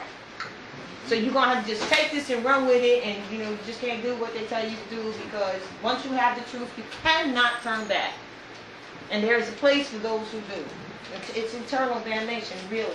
You can't know this. You cannot know this out of ignorance and get an opportunity to get it. But you can't have it and then turn your back on it and expect to get it. It's not going to happen. The truth is the light. The light brings you to the dawn of your awareness. And your awareness is what sets you free. Well, really, the truth sets you free. And if you're looking for the truth, then that's what then you seek the truth. And you find it, and it's a light. And when it shines on you, you're going to receive it. I tell people when they hear the information in their ears and it feels good in their heart, it is for them. I don't care what no one else says, because you don't, believers, as he said earlier, our problem is that we are believers and not knowers. Belief is for the initiate, for the child who begins the elementary teaching. Then you have to graduate it to knowing. And our problem is for the masses is we never ever get to know. And we don't study, and we don't know how to study, and we don't have the keys to study. Did someone have a question? I thought I said, all right, answer your question. So the last thing is, the third key is, the third cross is, and I don't really necessarily necessarily have to draw it, but we understand how this works with the and the other thing to remember is, like I said, the energy is all around us. Is how we use it. So you have negative and you have positive. What does that mean? Like a battery, in and out, male and female, left and right, yin and yang. Huh? I said yin yang. You said yin yang? Right, yin yang. We just don't know that that's what that means. So a battery doesn't work without the positive and negative polarities, right? Same thing. So when they say negative signs or positive signs, they're not talking negative bad. It means that the negative is all the water and earth signs are negative signs. Water and earth. Water and earth are negative signs because they are receivers. Receivers, yeah. Yes. So what does that also mean about water and earth signs? That they're also what? Receptive, receivers. They're drawing energy. There are people who walk into the room and they don't necessarily say anything, but don't sleep on them because they take everything in. That's water and earth signs. Tauruses are earth signs, Virgos are earth signs, Capricorns are earth signs, and Pisces are... Pisces. No, that's water. Yeah. No, I did the earth signs. You did all? Yeah, I did the earth. I didn't do all the water. Did I miss one? No, I didn't miss one. The waters are Scorpio, Pisces, and Cancer, right? There's 3 of each. But there's 4 in the group because it's always the 7. There's 4 groups, but 3 of each. And that 3 times 4 is 12. I mean, it's mathematics. They come into the room, they don't say anything, but because they are receivers. So the water and earth signs are the negative signs, not meaning bad, meaning receivers, and they are also then what? Female. So when you say it's a female sign, and that's what you're thinking, you're saying that it is one that receives the energy because women receive. Positive signs are all of the fire and air signs. They're people who come into a room and start giving out energy. That's how they take the energy's all around. This is how they utilize it. You follow me? So don't get mad at them because they come in and they utilize for the party and they get stuff started. Because that's just their nature. Somebody got to do it. Exactly. And other people, and see, this is the sickness we have. We are able to look at each other and start judging and claiming and talking about them, because of this. And we are so ignorant, we don't even understand the energies that are before us that are there really to bring us a blending and a harmony. We don't even, but we talk about it, because we don't have that quality. Well, you're not supposed to have that quality. There's something else you have. Because it's the ebb and the flow of the energies of the universe that you're tapping into. And you use it in a certain way. You utilize it in a certain way. You present it or represent it in terms of taking it in and bringing it back out, because those who have the flexible qualities are going to take that energy and they're going to transform it into something else. Those who are stabilizers are just going to try to stabilize it and hold on to it and utilize it for whatever they're doing. I want to ask a question. When you said before about 100, like the first one you said is 120 degrees, and then one you said it's 180 degrees. Is that what you call polarity? Yes. 180 is the polarity. 360 and half of that's 180. Yes. So how does that work? Because I mean, you were saying about, I believe it was the Gemini and Sagittarius. Yes. So there will be polarity. Yes. So, like, how would you utilize that? Like, if I was listening to what you were saying, you were saying that you would have to understand, the neighboring aspect of, communication, the intellect of basically the Gemini's lows in order to get to the higher mind. Correct. So what, like in your polarity, you will have to look at your polarity's negative aspects? No. It's a blending. See, negative and positive exist at the same time. No matter what side of the poles you are on. So in other words, the polarities of the signs are the people who are what they call themselves opposites. And opposites attract. Because when you meet that person, you always say to them, wow, I would love to do it. I always wanted to do it like that. I could never do that. but they can do it. Or you'll say, I would never do it like that. You're doing what I would never do. But there's a compliment there because it's a reflection of what is and what is not. So your polar reflection sign is absolutely your best mate. So the polarity will you told me. Absolutely, because it is a reflection of your soul, and man's business is about reflecting. Okay. All right? Yeah. You understand what I'm saying? So they're gonna. So at their worst, they'll be like you, and at your worst, you'll be like them. But the blending together, the perfect balance is harmony. But I'll be getting more subjective. I'll be honest with you. I know what you're gonna say. I don't get along with Libras. Okay. Females at all. Well, first of all, I could have told you you were a Libra. You are an Aries, right? Correct. Right. All right. What's your moon? Pisces. So you're really a Pisces. More or less, yes. You know you are. Let me You are. So let me ask you a quick question. Because in mine, like I'm a Capricorn, but my moon is Cancer. Ooh, you're a best reflection of yourself. But like, who would be my polarity? Would it be Capricorn? No, I mean, or Cancer? well, like, that's what I'm saying. You're a best reflection of yourself. meaning that when you're self-married, right? When you have that's you. Finish. I'm not gonna get into this. You are the best reflection of yourself because your moon, your inner self, is actually reflected with your character. And I'm glad you brought that up and hold that what you're saying, because most people never like and have never been really attracted to their polar reflection.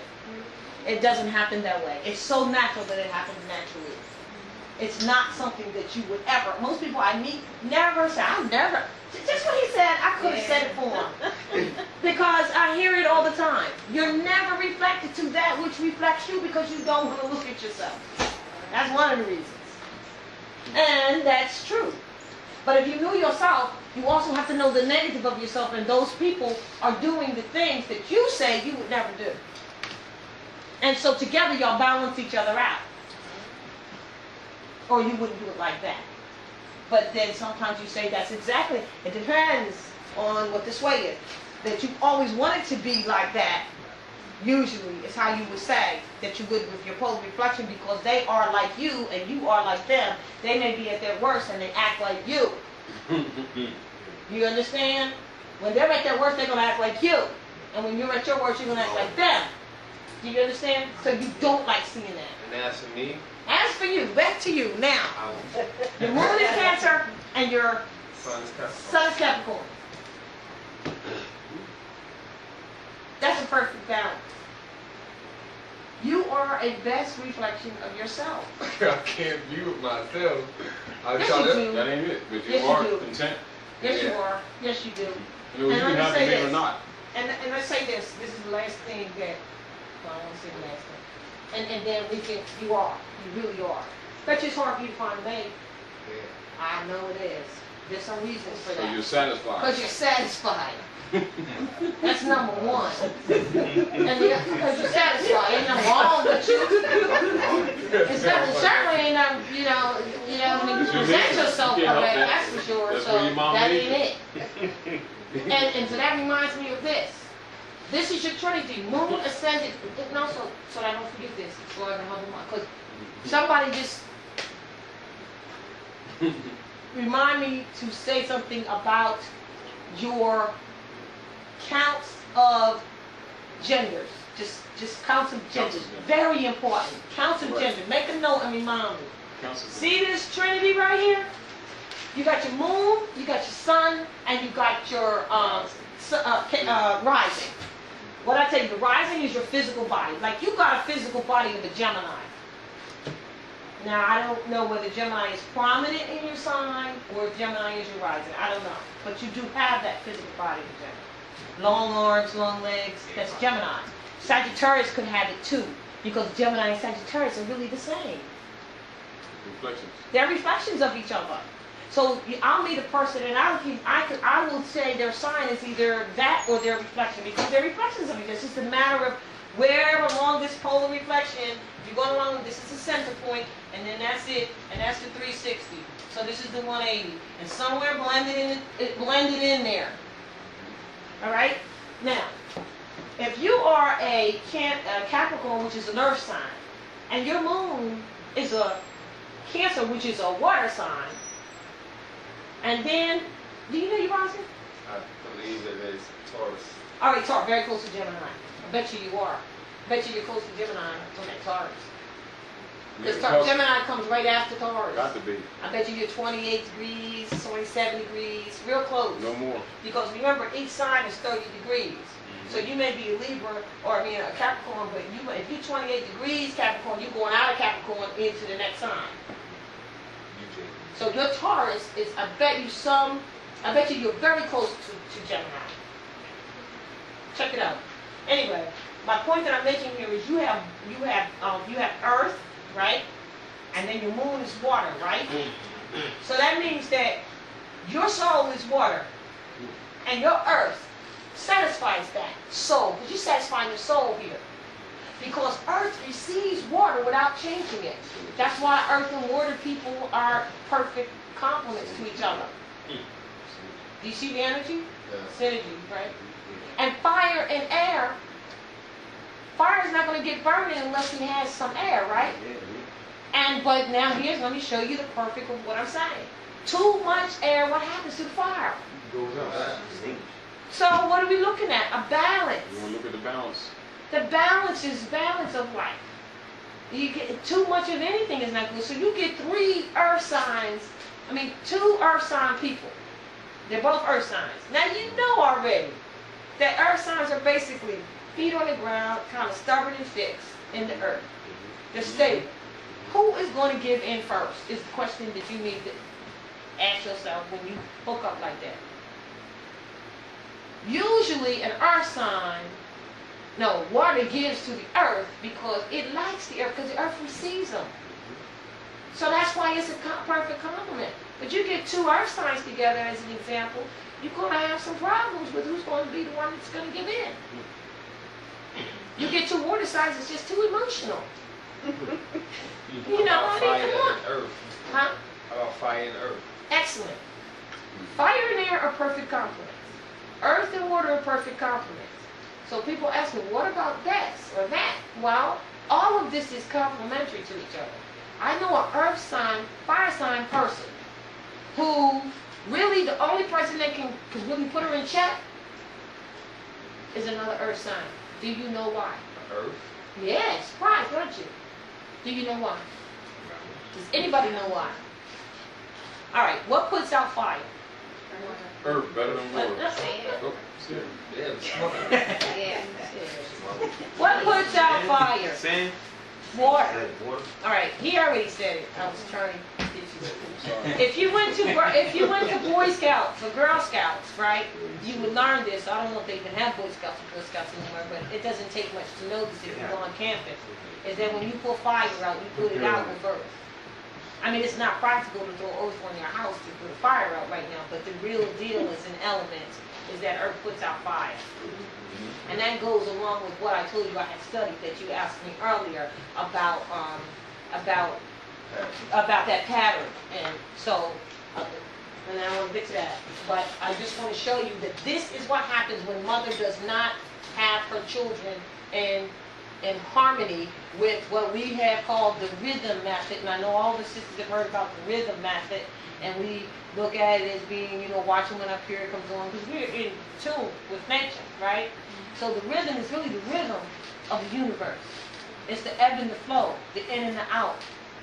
It's coming in, it's going out. Ebb of the flow and the flow of the flow of the energy, period. How you utilize it, I just told you the qualities.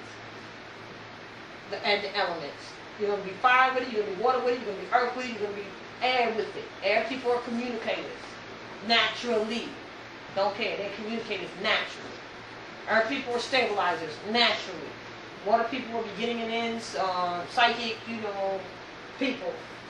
More or less. And fire people are they start some stuff. That's their job. And they may do it in a whatever kind of way, depending on where that is. back to, well, I'm going to get to that, but you understand now that you're the best reflection. Now let's just say, I'm going to give you this example. I always use this example, and I happen to know someone like this. They are a fire sign. Let me show you how messed up it is when mother doesn't do what she's supposed to do. They're fire. Their moon is earth. That's why I had to tell you about earth first. Because earth puts out fire. And their rising is earth. So their moon is earth. And you're here to follow the dictates of your soul because your moon is your soul. And so this brother here whose moon is water is very satisfied with his characteristics because it's going to carry out the dictates of his soul in harmony. But this is a problem. Fire, I'm sorry, I don't have to erase that quick. Fire and earth, that's a problem. This is the person who never seems to get their stuff off as they they literally can't even maybe speak to say what they want to say. Could there be some like impediments to speech? No. Find out where Uranus is that makes you have speech impediments. Probably in the third eye somewhere. No, what I'm saying is the earth is holding back their fire to the point where they hesitate to even say what they want to say. I mean, it can be that extreme. So what about the reverse? Like 2 fire and 1 earth? 2 fire. I mean, like if the fire was earth and the other 2 earth. Well, first of all, 2 fires and 1 earth. 2 fires, and the earth is the moon. I mean, the earth is the sun. The earth is the sun. And the other 2 are fire. Just kidding. It's a volcano. Problem. And that's why I'm giving you this, and this is a psychology. That's a volcano. Here's what's happening. Right. Here's what's happening. You got earth putting out your soul, the dictates of your soul. Right? And the way in which you express it. Same thing. You're going to have conflicts with yourself. You will have conflicts with yourself. I got one. Contradict yourself. You contradict yourself. Right. You got air and 2 waters. The air is the sun. Yeah, I get it. The moon. Air and 2 waters. Yeah. Gemini passing the moon. Ascending is Cancer. Well, first of all, let me before I say that, we're talking about what if you got that. Yeah, I got it. No, I'm not talking about you. We're saying what if you got that. What we need to also recognize is this. Correction on these things are as such. If you got air or earth, like I said, in 2 fires, or 2 earths in a fire, then apparently if your soul is the fire, and your ascendant is the fire, and your character is the earth, you need to find some air somewhere to satisfy your soul. So look through your chart and see where the air is from. And through that aspect of life is how you will satisfy your soul and balance out and express yourself. But first and foremost, you are tuned a little bit. It doesn't mean it can't be corrected. It means that only can it be corrected through your understanding of the what? Elements in your conscious mind of this. Are you following what I'm saying? So don't sit and say, well, oh, I'm messed up. You're not messed up. You just need to understand how to correct that. Know yourself. So, did I answer your question, Lacey? I was hoping you was going to break it down. I'm going to break it down for you. I'm going to break it down. Well, tell me what it was again. Air and 2 waters. Air is the sun? Yeah, Gemini. And 2 water signs? Yeah. Oh, I can take that right now. Every time you say something, people think you're just being too emotional. Yeah. Am I right? Yeah. Because it's the 2 waters that are trying to express themselves through what? Through air, which is communication. Which means when you start speaking, it becomes emotional. Because the depths of yourself,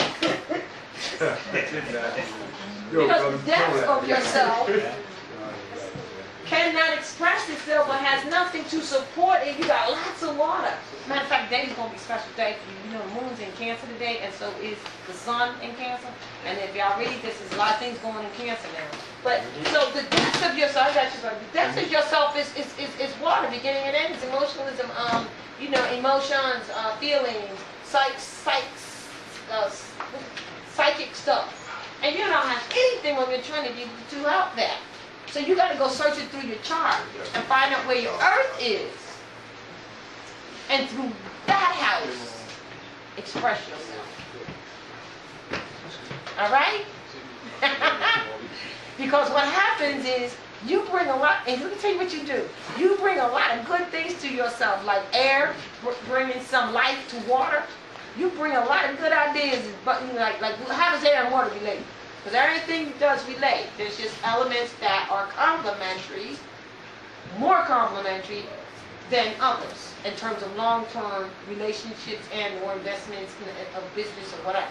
So the air comes and it just kind of like hits the water, it brings some bubbles of air to this rotten vegetation that appears that's underneath the water that has no real oxygen level or air. And the air brings some good thoughts and ideas to thyself. It gets drowned out. But it gets drowned because then it goes away. And that's why you get passionate, Milton, because you feel as though you're not really being heard. I say to you, science is perfect. Find your chart. Find out where that earth is. Because you got too much water and you need earth to balance it. Exercise it. And so your characters, you may end up doing something that they think is out of your character. Matter of fact, expect that to happen since you've been knowing yourself or not knowing yourself for so long and everything you do seems to be emotional. When you find what you need to do, and it can be that. So you're going to be out of your character, they say. Because your character is that air, and you can't express yourself there. Because it doesn't support you. And so women never had children out of that would be coming to this earth that was out of harmony. So when you see those things in future old movies that say, you know, well, you were going to have the child on the 5th, or you don't know, it's a bad moon, that is very real. But it would be like second nature to us. Because you know when you ovulate, you come on there every 28 days. And it's like, if you don't conceive this month, they may conceive next month. So what? You're in rhythm with the universe. That's the true rhythm rhythm method. All right? You had a question. Now, when you say the moon, what's something with your partner? How they figuring this out? How they figure this out? Okay, how they figure this out? You have to know your chart. Do you know your chart? All right. Do you know your sun sign? Your sign. Oh, I'm an Aries. All right, you're an Aries. All right, you don't know your moon sign. And you don't know your rising sign. Your rising sign is what was on the horizon when you were born, which dictated your physical presentation. And your moon sign is the real you that shines in the darkness. That's your soul. And so what we're talking about is the fact that if your trinity is not in order, you're in conflict with self, but it can be corrected with knowledge. And again, another way of stop thinking something's wrong with you and understand what's right with you. And start exercising this, working that chart. Because that chart, it dictates what, I hear some Christians now saying, it's really interesting. Yes, and the preacher said that we were marked at birth. I said, oh, that's good, they're getting close. Now, what were you marked with? They don't know, but the preacher said we were marked. This is a blue chart. It's a blue chart of you. And your navigation, like we said earlier, navel. All right? Navel. All right? Navigation of the L's. Guides.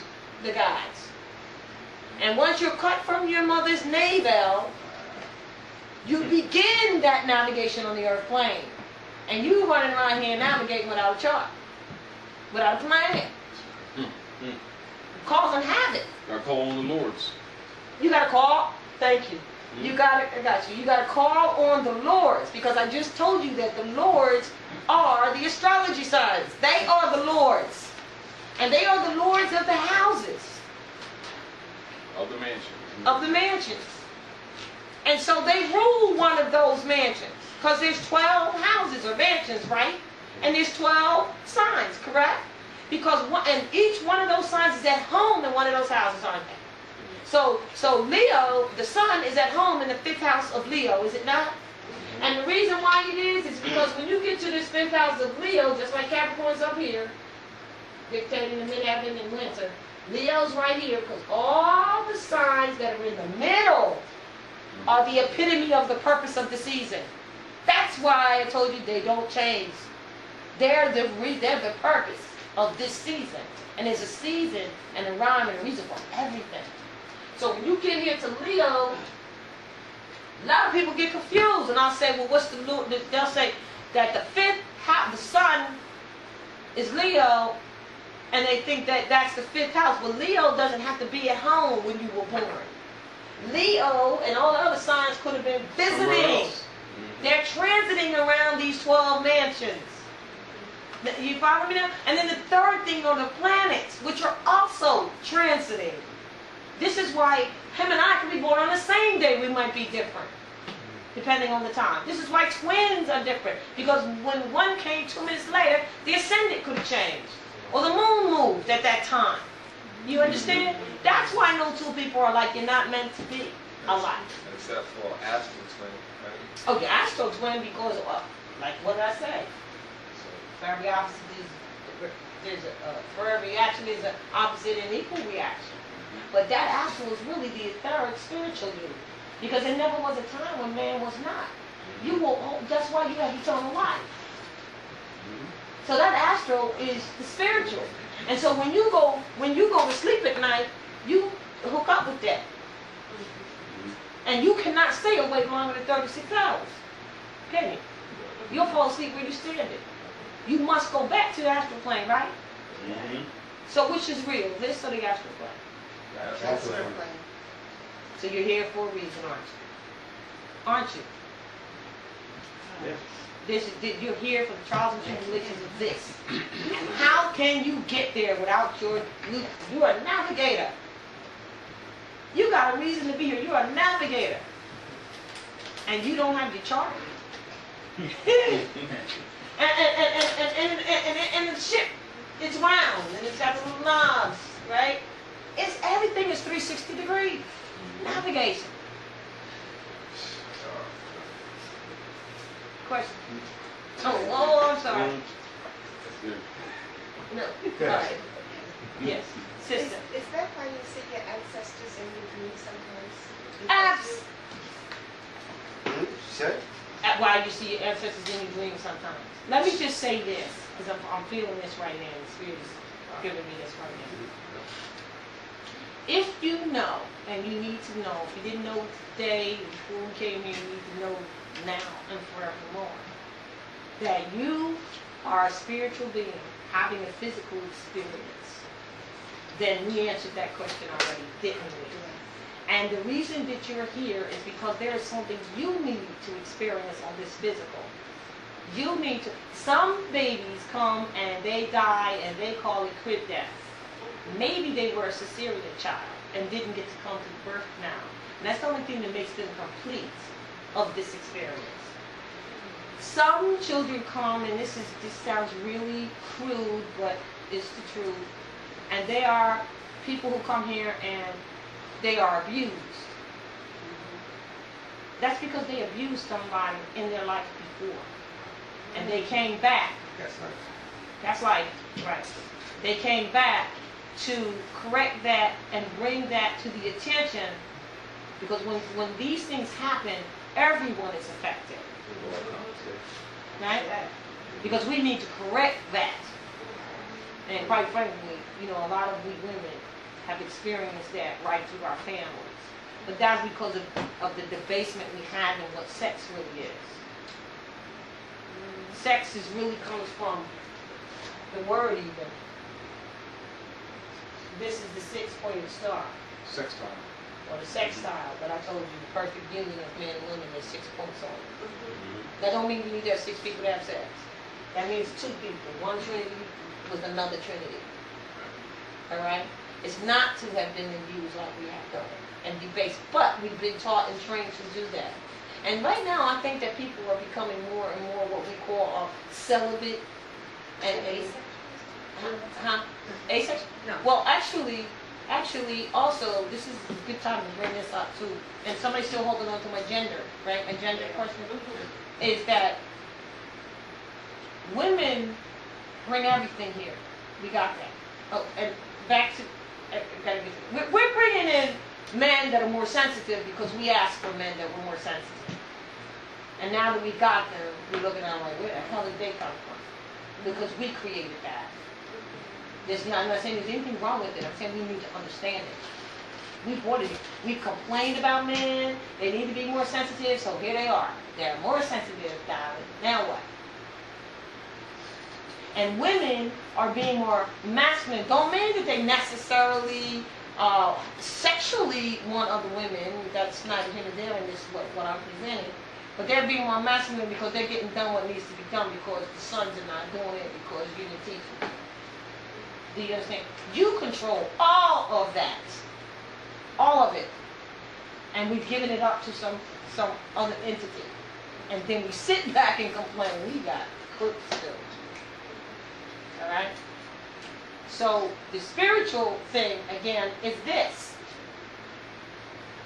We are so disconnected that I could sit here and tell you of a spiritual experience and you could maybe tell me of one too. And suddenly I'm amazing and you're amazing. Wow, is that really happening to you? Ooh, you got the gift. Ooh, you can really talk to the spirits? Wow. That's not uncommon. You are a spirit. You see what I'm saying? And we revere, you know. Okay. I have a cousin that's about 9 months younger than me. And she died because she had hysterectomy. And something happened to her. But I wasn't aware that it had happened to her when she was alive. When she was young. When she was young. And she made it clear to you. So you could fix it in the family, didn't she? So you could know it, be aware of it, and fix it. Keep it from happening to somebody else. Am I right? Well, see? Because we're here to uplift fallen humanity. Right? So she willed, and her will to be done. Like I said, first you think it, then you speak it, then you write it, put a spell on it because you spell it, and you will it to be done. And if she left here with undone work, she wills that to be known. And so thy will be done. And so she just used the spiritual to tell you that. There are many people who may have done you wrong. And I know a lot of women have come through this in their families, their fathers, their aunts and uncles and stuff like that, you know. And again, that's mother's fault because she should understand and protect the child. And don't put so much trust in it. But if they have done you wrong, they may not correct it in this lifetime. But they will correct it when they go. And they will tell someone, or you, or they will do something if they're too embarrassed. Maybe they got a lot of Capricorn and they don't want to, so they worry about what they look like. They might do something, you understand? They might do something, maybe it's in their will, their actual physical will and testament. That's what last will and testament is. Stuff that you wanted to get done and didn't get done. That's where they even came up with that whole concept of. They will correct it because the universe will correct it. So if you've been treated or mistreated wrong, you will be vindicated. You will have that. And it may again come through the spirit and it's going to satisfy your soul. And sometimes just having the person admit to you, I don't care if they didn't tell the world, just told you. I apologize for that what I did because it was really wrong.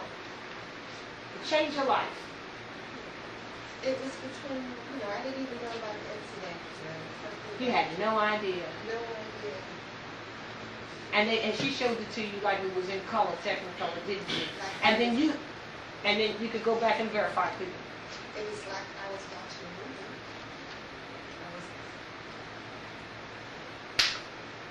movie. And everybody thought she was crazy. She had tried to say that before. But it was in a dream.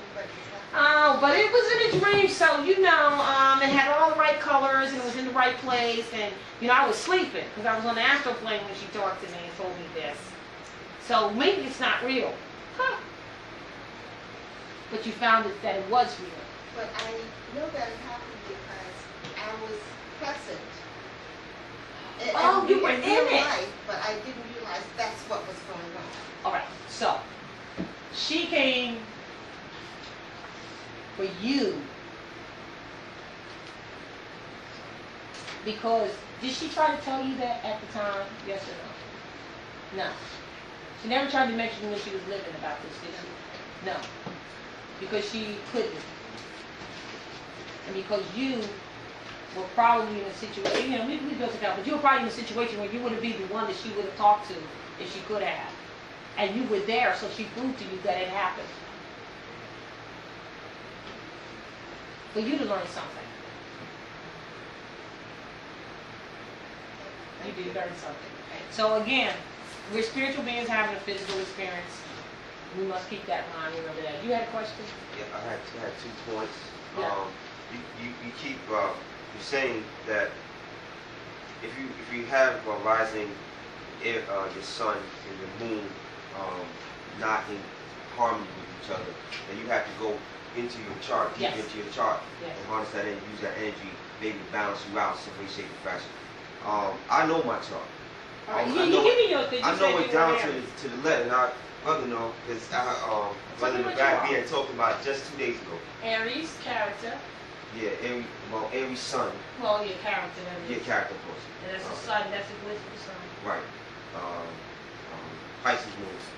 Oh. Pisces moon. Yeah, water. Pisces moon. I'm losing bliss now since we. Yeah, I understand. I understand.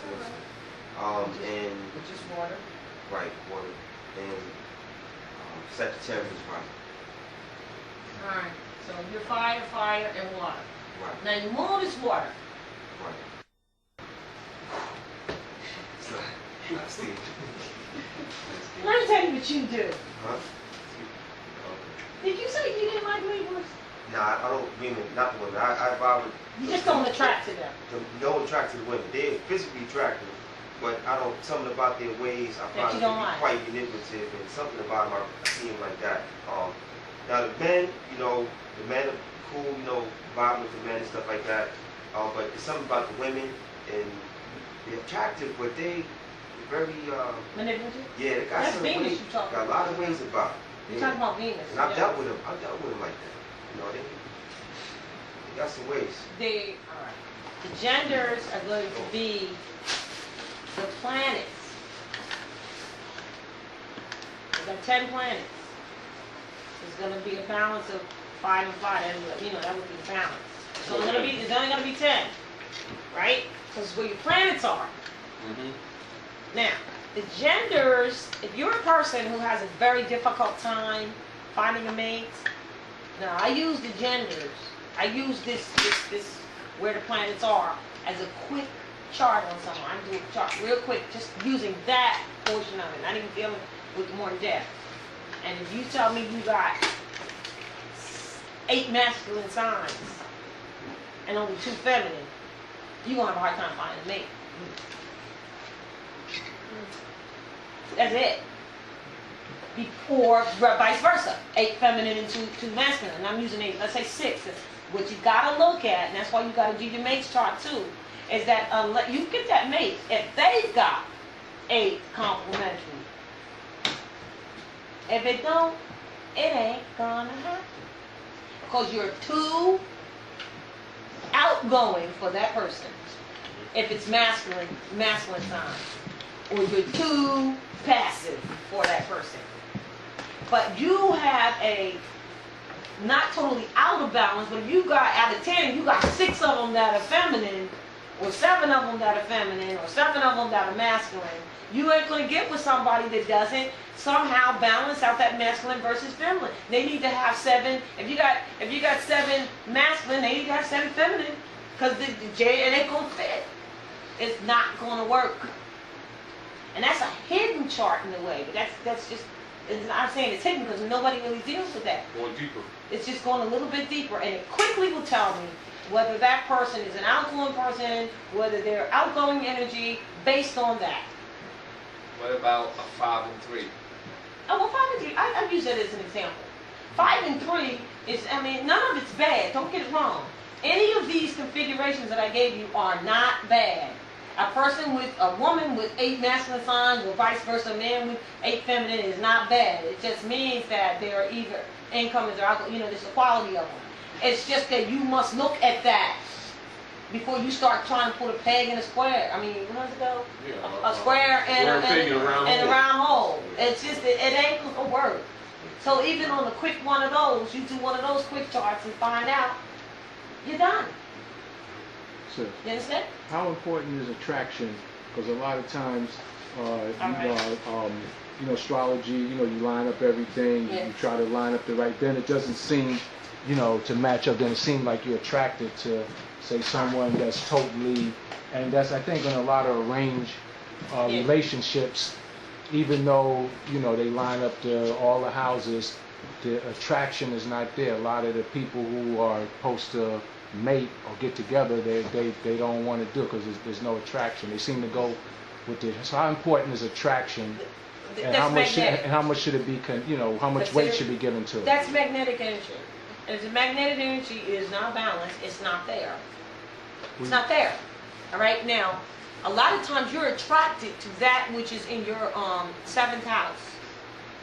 But that doesn't, or that which is in your, actually your 1st house, I'm sorry. Presentation. That's presentation. But that doesn't mean that's the best mate for you. You got to understand that. You got to know the difference between a sexual attraction or a physical attraction and a magnetic divine. So you are spiritual, chemical, magnetic, divine beings. So you must understand all of those connections. So the attractions, you got to define the attraction. Are you talking about sexual attraction, physical attraction? Well, no, let's that say magnetic. Let's say let's give you a scenario like a magnetic. I mean, where everything is working, all the attraction is working, but you just attracted to the person. You just want to. It's just there. All right. If you're just attracted to a person, then there's some energy and elements that are correct for you. Because I in looking at relationships, movies or actual relationships, you see that it's just a, just a connection there. Like people, just know. They just know that they're supposed to be together, and So I mean, how important is how does that happen? Right. And I'm not necessarily sexual, but I mean just in terms of magnetic. All right, I got you. I understand what you're saying. And how important is it? I guarantee you this: if that happens, look at the chart. There's something in there that is complementary. That doesn't just happen. So the chart would reflect the magnetic. Absolutely. Absolutely. Unless you're on just you like her because her body looks good. That's what I'm saying. You must know the difference between the magnetic attraction that you are a magnetic being and divine and spiritual chemical, right? And the lower mundane self of a physical attraction. So once you clear that up, the rest works. Could you know that before you speak to them? Like you would have to engage some type of oral conversation This is a to good know. question. This is a good question because are you attracted to her magnetically, or are you attracted not, or are you attracted sexually? Because if you are magnetically attracted, then there's some magnetic energy there. And you don't need to know it, and you know it because you do feel that magnetism. But if you are attracted sexually and physically, then you need to determine that you're attracted because you like the way, her body looks.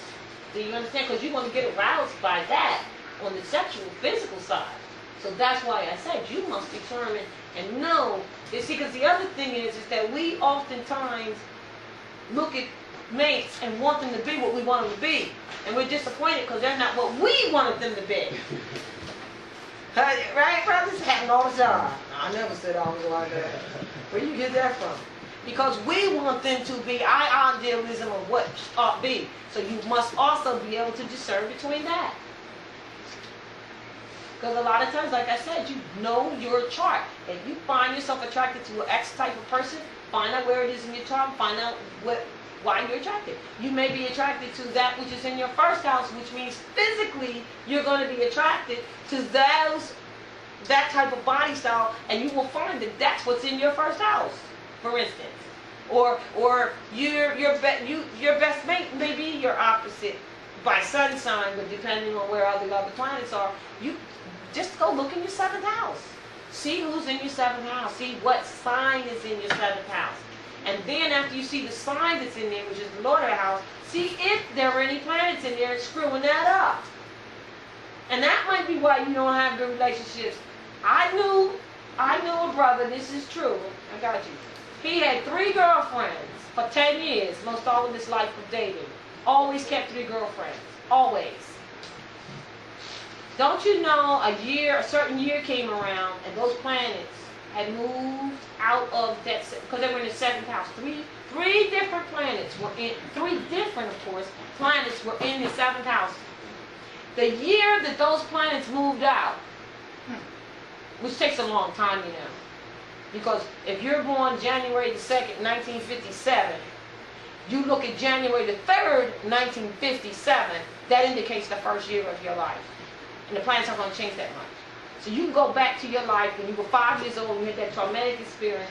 Just count the day, not the year, the day. And it'll show why you had it.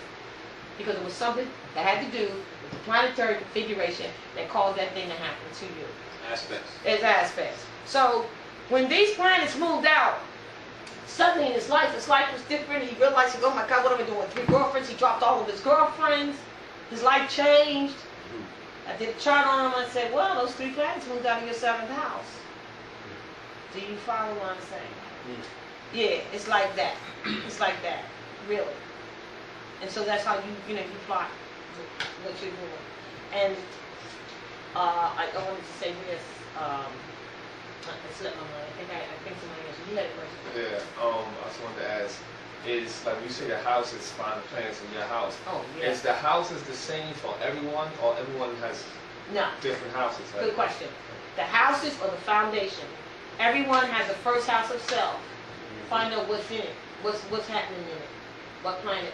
Everyone has a 2nd house of possessions and finances.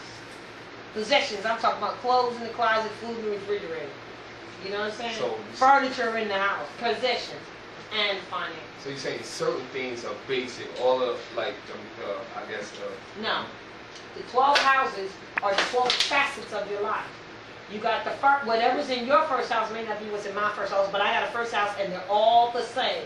In other words, those 12 houses are, the first house is the house of self, and happens to be governed, or the lord of it is Aries. That he may not be home when I was born though, but it's Aries. All right, now you get me? Yeah. And then the 2nd house is the house of finance or possessions, Taurus. And then the 3rd house is the house of communications and basic intellect, Gemini. And then the 4th house is Cancer, self-argent. Now, everybody's, those 12 houses all the way down to, to Pisces, they're all the same for me. That's the basic fundamental. Now I'm going to go look at my chart. What's in my first house? Oh, that's in my first house. What's in yours? So how you determine what's in your first house is through the planets. Where they're sitting at the time. Not just the planets. Yeah. That's why I said 3 things. The houses are there, as you understand. Yeah. Then there's the astrology signs. Right? They're moving, constantly visiting. So the first house belongs to Aries, but he wasn't there. He was way over there in the 5th house visiting Leo. So, do you understand what I'm saying? Yeah. So when I was born, that's how it was, somebody, Leo was in the 5th house, let's say. But when you were born, Leo was in the 7th house. Because Leo and the whole 12 sides, it's a clock, it's moving. So you got, let me just do this real quick. You got the circle. You got the circle. That's why they call it the clock of destiny. Of destiny, right? Your destiny. You have the circle here, and you have the signs, and each sign is each house has a lord. Oh, he's doing that. I'll do it wrong. But these are the signs, right? These are the signs. Aries, Taurus, and Gemini, correct? First, second, and 3rd house, correct? Yeah. All right, and then you have Cancer, and then you have Leo, correct? And then you have Virgo. Right? You notice the glitch from Virgo, she's the virgin. That thing goes back in, fallopian tube. Or when you get to Scorpio, he's male, it goes back out. That's the energy. So then you have Virgo, right? So, and you go all the way to Pisces. We understand this, what I'm saying, right? All right. So when you get to Pisces, I mean, when you if you could look at this band right here, this band, you look at this band of astrology signs right here on the outside, right? And understand that they are constantly moving around these houses. House 1, house 2. We're going to say that these houses do not move, right? You follow me? They don't move, even though everything moves in the universe. Signs do. Right. Signs move around. This is Sagittarius. There's two things that's happening. There's two things that happen. I'm sorry, Capricorn belongs here. Two things that happen, and then I'm Mr. Aquarius. All right, Aquarius, which is the 11th house, and Pisces is the 12th house, right? These are houses. Let's have them standing still for a minute. These are the signs that they're in order right now. They belong there. But guess what? This whole thing is constantly moving. Can we show the camera? Yeah, I have a graph that I'll bring next time. Yeah, but for the camera, for this the inside circle are the houses, right? Right? House 1, 2, 3, 4, 5, 6, 7, 8, 9, 10, 11, 12. And the signs are next to the houses that belong there. Aries belongs to the first house, Taurus to the second, Gemini to the third, Cancer to the fourth, Leo to the fifth. But when you were born, because this outer band is the clock, like tick, tick, tick, they're constantly moving. You got me? So that's why you say, well, you got a 14-degree Leo. Well, because this is the house, and it's 30 degrees. Each house is 30 degrees. But Aries went into this house maybe 14 degrees. It's halfway in there. You following it? All right. So this is constantly moving. So these astrology signs are the lords of these houses. But they weren't home when you were born. Aries and his wonderful pioneering leadership qualities, which we should stop just talking about the bad side, was applying them all the way over here, maybe in the 6th house, because he was in the 6th house. And everything follows. You see, and everything follows in sequential order with these. This never changes. It's always going to be Aries, Taurus, Aries, Taurus, Gemini, Cancer. They're in order, right behind each other. So do you understand what I'm saying? That they're moving, right? And then there's one more third aspect. The planets. Where are they? Because they too govern one of these houses. You know they're not always home. Because they're constantly moving. And affecting generations of people, some of them. Uranus, Neptune, Pluto. That's why that thing you have that says cosmologically speaking is based on the undertone of the psyche of a whole generation of people. Influenced by the planets, which is what this whole thing is about. Because without the planets, we would have no effect, because the planet shines its major energy through this house, and it just so happens that somebody's in that house, and through it will filter that energy and present it in a certain way, in a way that Taurus does. For instance, do you understand? So find out, you got your houses, find out what the astrology signs are, because they're affecting those facets of your life. If you got something in the 5th house, and you've got Taurus in the 5th house, Taurus's energy is affecting your 5th house energy. Good or bad. It doesn't matter. It's not about being good or bad. It's about it's about knowing that energy. You understand what I'm saying? It's about knowing that energy. Now, what about a person who has, so then we talked about the planets, right? So that's the 3rd level. So I know that if you didn't know this, then you still don't know yourself. Until you know this. Because the aspects of the planets is the whole purpose of the thing. The aspects of the planet is the reason why you look in the newspaper and you find the sun trining, let's say Neptune today or something. And you don't understand what that is. Because those are the aspects. So what does this mean to you? This means you only got about 5 or 6 that you really need to know. It means that a trine is 120 degrees away. So you got Capricorn. Got Capricorn. I know this isn't perfect geometrically. You got Taurus, that's 120 degrees. Why is it 120 degrees? Because it's 30, 60, 90, 120. That's why. It's math. It means it's 4 signs away. Anything that is 4 signs away from you, 120 degrees, is in harmony with you. Because it is not causing aspects that conflict. So when you look at this chart and you see something 4 signs away, or you see the trine, you already know it's 4 signs away and it's in harmony. And guarantee you, don't care which way you take the chart, if you go to Capricorn and you go down here to 4 signs away to Taurus, guess what? They're earth signs. So you go from Taurus and you go 4 more signs and you go over here to Virgo, guess what? It's an earth sign and back again. And that's the Trinity, and that's peace and harmony. Because earth signs are definitely in harmony with each other, just basically because they're earth, you understand? And so Down then to you earth. have a sextile. Look at that, sextile, good aspects. That's every other sign, basically. Well, not every other sign, but every fifth sign, harmony. So you know that the trine and the sextile is a good thing, right? You know that the square is not so good. Why? It ain't that it's bad. It's because now you're talking about a square that's taking the energy, and from each 90-degree angle, you got this energy confronting each other. Who gonna win?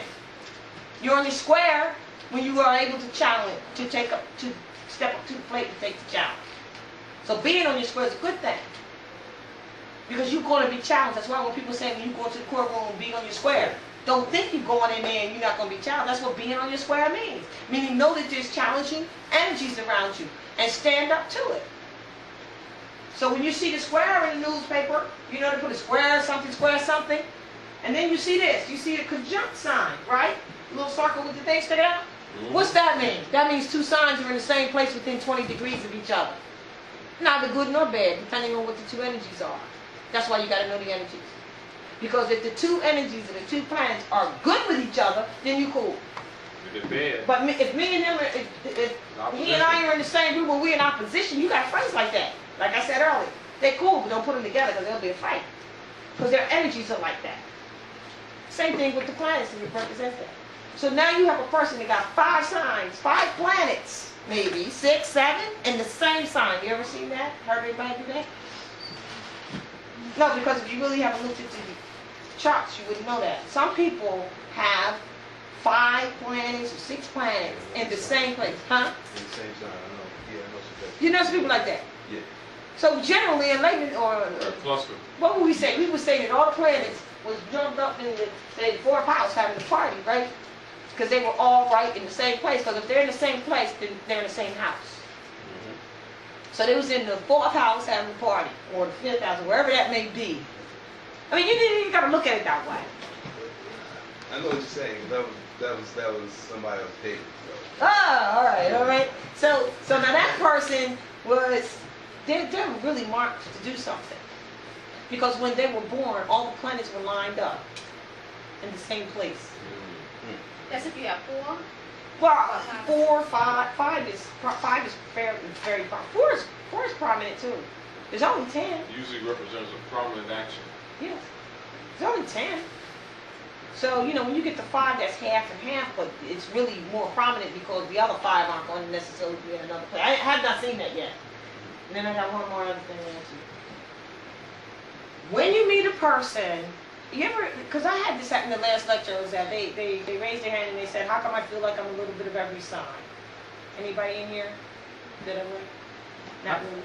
And so it just so happens that there are some people who are born with the lords of the houses in or at home when they were born. And all the signs. That's powerful. All the houses. Those are the two, yes. That means Aries is in the 1st house when they were born, Taurus is in the 2nd house. This is rare. It's rare, but not really rare, statistically. You know, as the wheel turns, it's not really rare. But that means that that's a person. You ever meet a person that knows everything about everything? A little bit about something about it. But more importantly, you ever meet a child that says, Mommy, I just know? And then we try to breed them down like we don't mean to. Well, how do you know that? You're not supposed to know that. Because they have all of the houses lined up, and they did come here just knowing. They're not here for the purpose of finding out this type of combination. They're here to look. All you gotta do is look at where the planets are, and that's what they're marked for to do this time. They're very close to being out of here or becoming perfect. However, those who become perfect come back sometimes to help others. So when you're perfect, means you're still coming back here. You so-called gifted children have that? Yes. Yeah? Because I taught a class of gifted children, man. I mean, I might as well have been the... You might as well have been a student. Them cats ate me up. I was throwing books at them. Oh, man, them guys were something, man. They had that probably, or they had extreme high combinations of energies in their 3rd house of intellect. You understand? One of the two or both. And I bet you know what? I would love to be able to do a statistic on those children and see. Yeah, them cats, man, they just ate me up. They ate you up, they humbled you, didn't they? Oh man, I was just throwing books at them. I was trying to, you know, they was eating everything up. Wow, I would love to know. Do you don't have that class anymore? I would love to do a statistic. Now, does this work with the Europeans too, or is it just Yeah. Anything that lives. Anything that lives, because this is universal law. See, and that's the thing, because here in New York, we not to hate the European. First principle is love. And you will learn to love instead of hate. And you will learn that once you understand who you are and who they are. Then you know you don't hate them. Because as Todd said earlier, we hate them because they put us into slavery. Well, we had them in slavery first, now what? Yeah, so you gotta, because you got some people that they just caught up in that. I mean, they measure their whole consciousness by, you know, their hate of European and how much you down, and that's their whole focus. You know, and I get into arguments with them all the time. They You don't know, know the and history. the whole measurement is a Europe, and that's it. That's their whole thing. If it's, that's it. And then they call themselves Europeans by calling themselves niggers. But here in New They hate York, themselves. The black on black. here in New York, I find that more because statistically, and I'm glad you brought that up because I want to share this. Mostly I've seen a lot of brothers that have that psyche you're talking about of hating, and I'm going to tell you this right now, it's written all over their face once you know. They stagnated. I don't care if they got on a red, black, and green, whatever, and Afrocentric, whatever. It has nothing to do with their soul and their spirit. They're stagnated. And you can see it in their face, can't you, sister? You can see it in their face. They start to have a permanent frown like this. Well, they hate the white man, they call it. Hating themselves. And they're hating themselves. And I freed somebody from that once when we talked about it. Sometimes you just talk to them and tell them. Because that's what has held us back. And that's why when Noble Drew Ali came, he said the first principle was love. Because it is. And that's the first principle because the mother brings Venus. She rules love. You must learn to love and not hate. Why do you think that was said? Because you obviously will start hating, you know, quote unquote, the white man. And you're stagnated. Your soul is stenched. And really, you got to get behind. It's not loving every. I mean, love is a principle, and dealing with that principle is what activate. You know, it's how you get to your highest. You know, so it's not so much you love them and you kissing them and all that, but it's a principle. And everybody missed that love. Because for me, you know, being an Aries, I mean, I was about taking heads, and I had a hard time dealing with that love. I had a hard time dealing with it. But then as I study, I can see it as a principle, not so much. You know, but that principle, and once you can master that principle, then you can, you know. And then another thing with the people with the black on black, I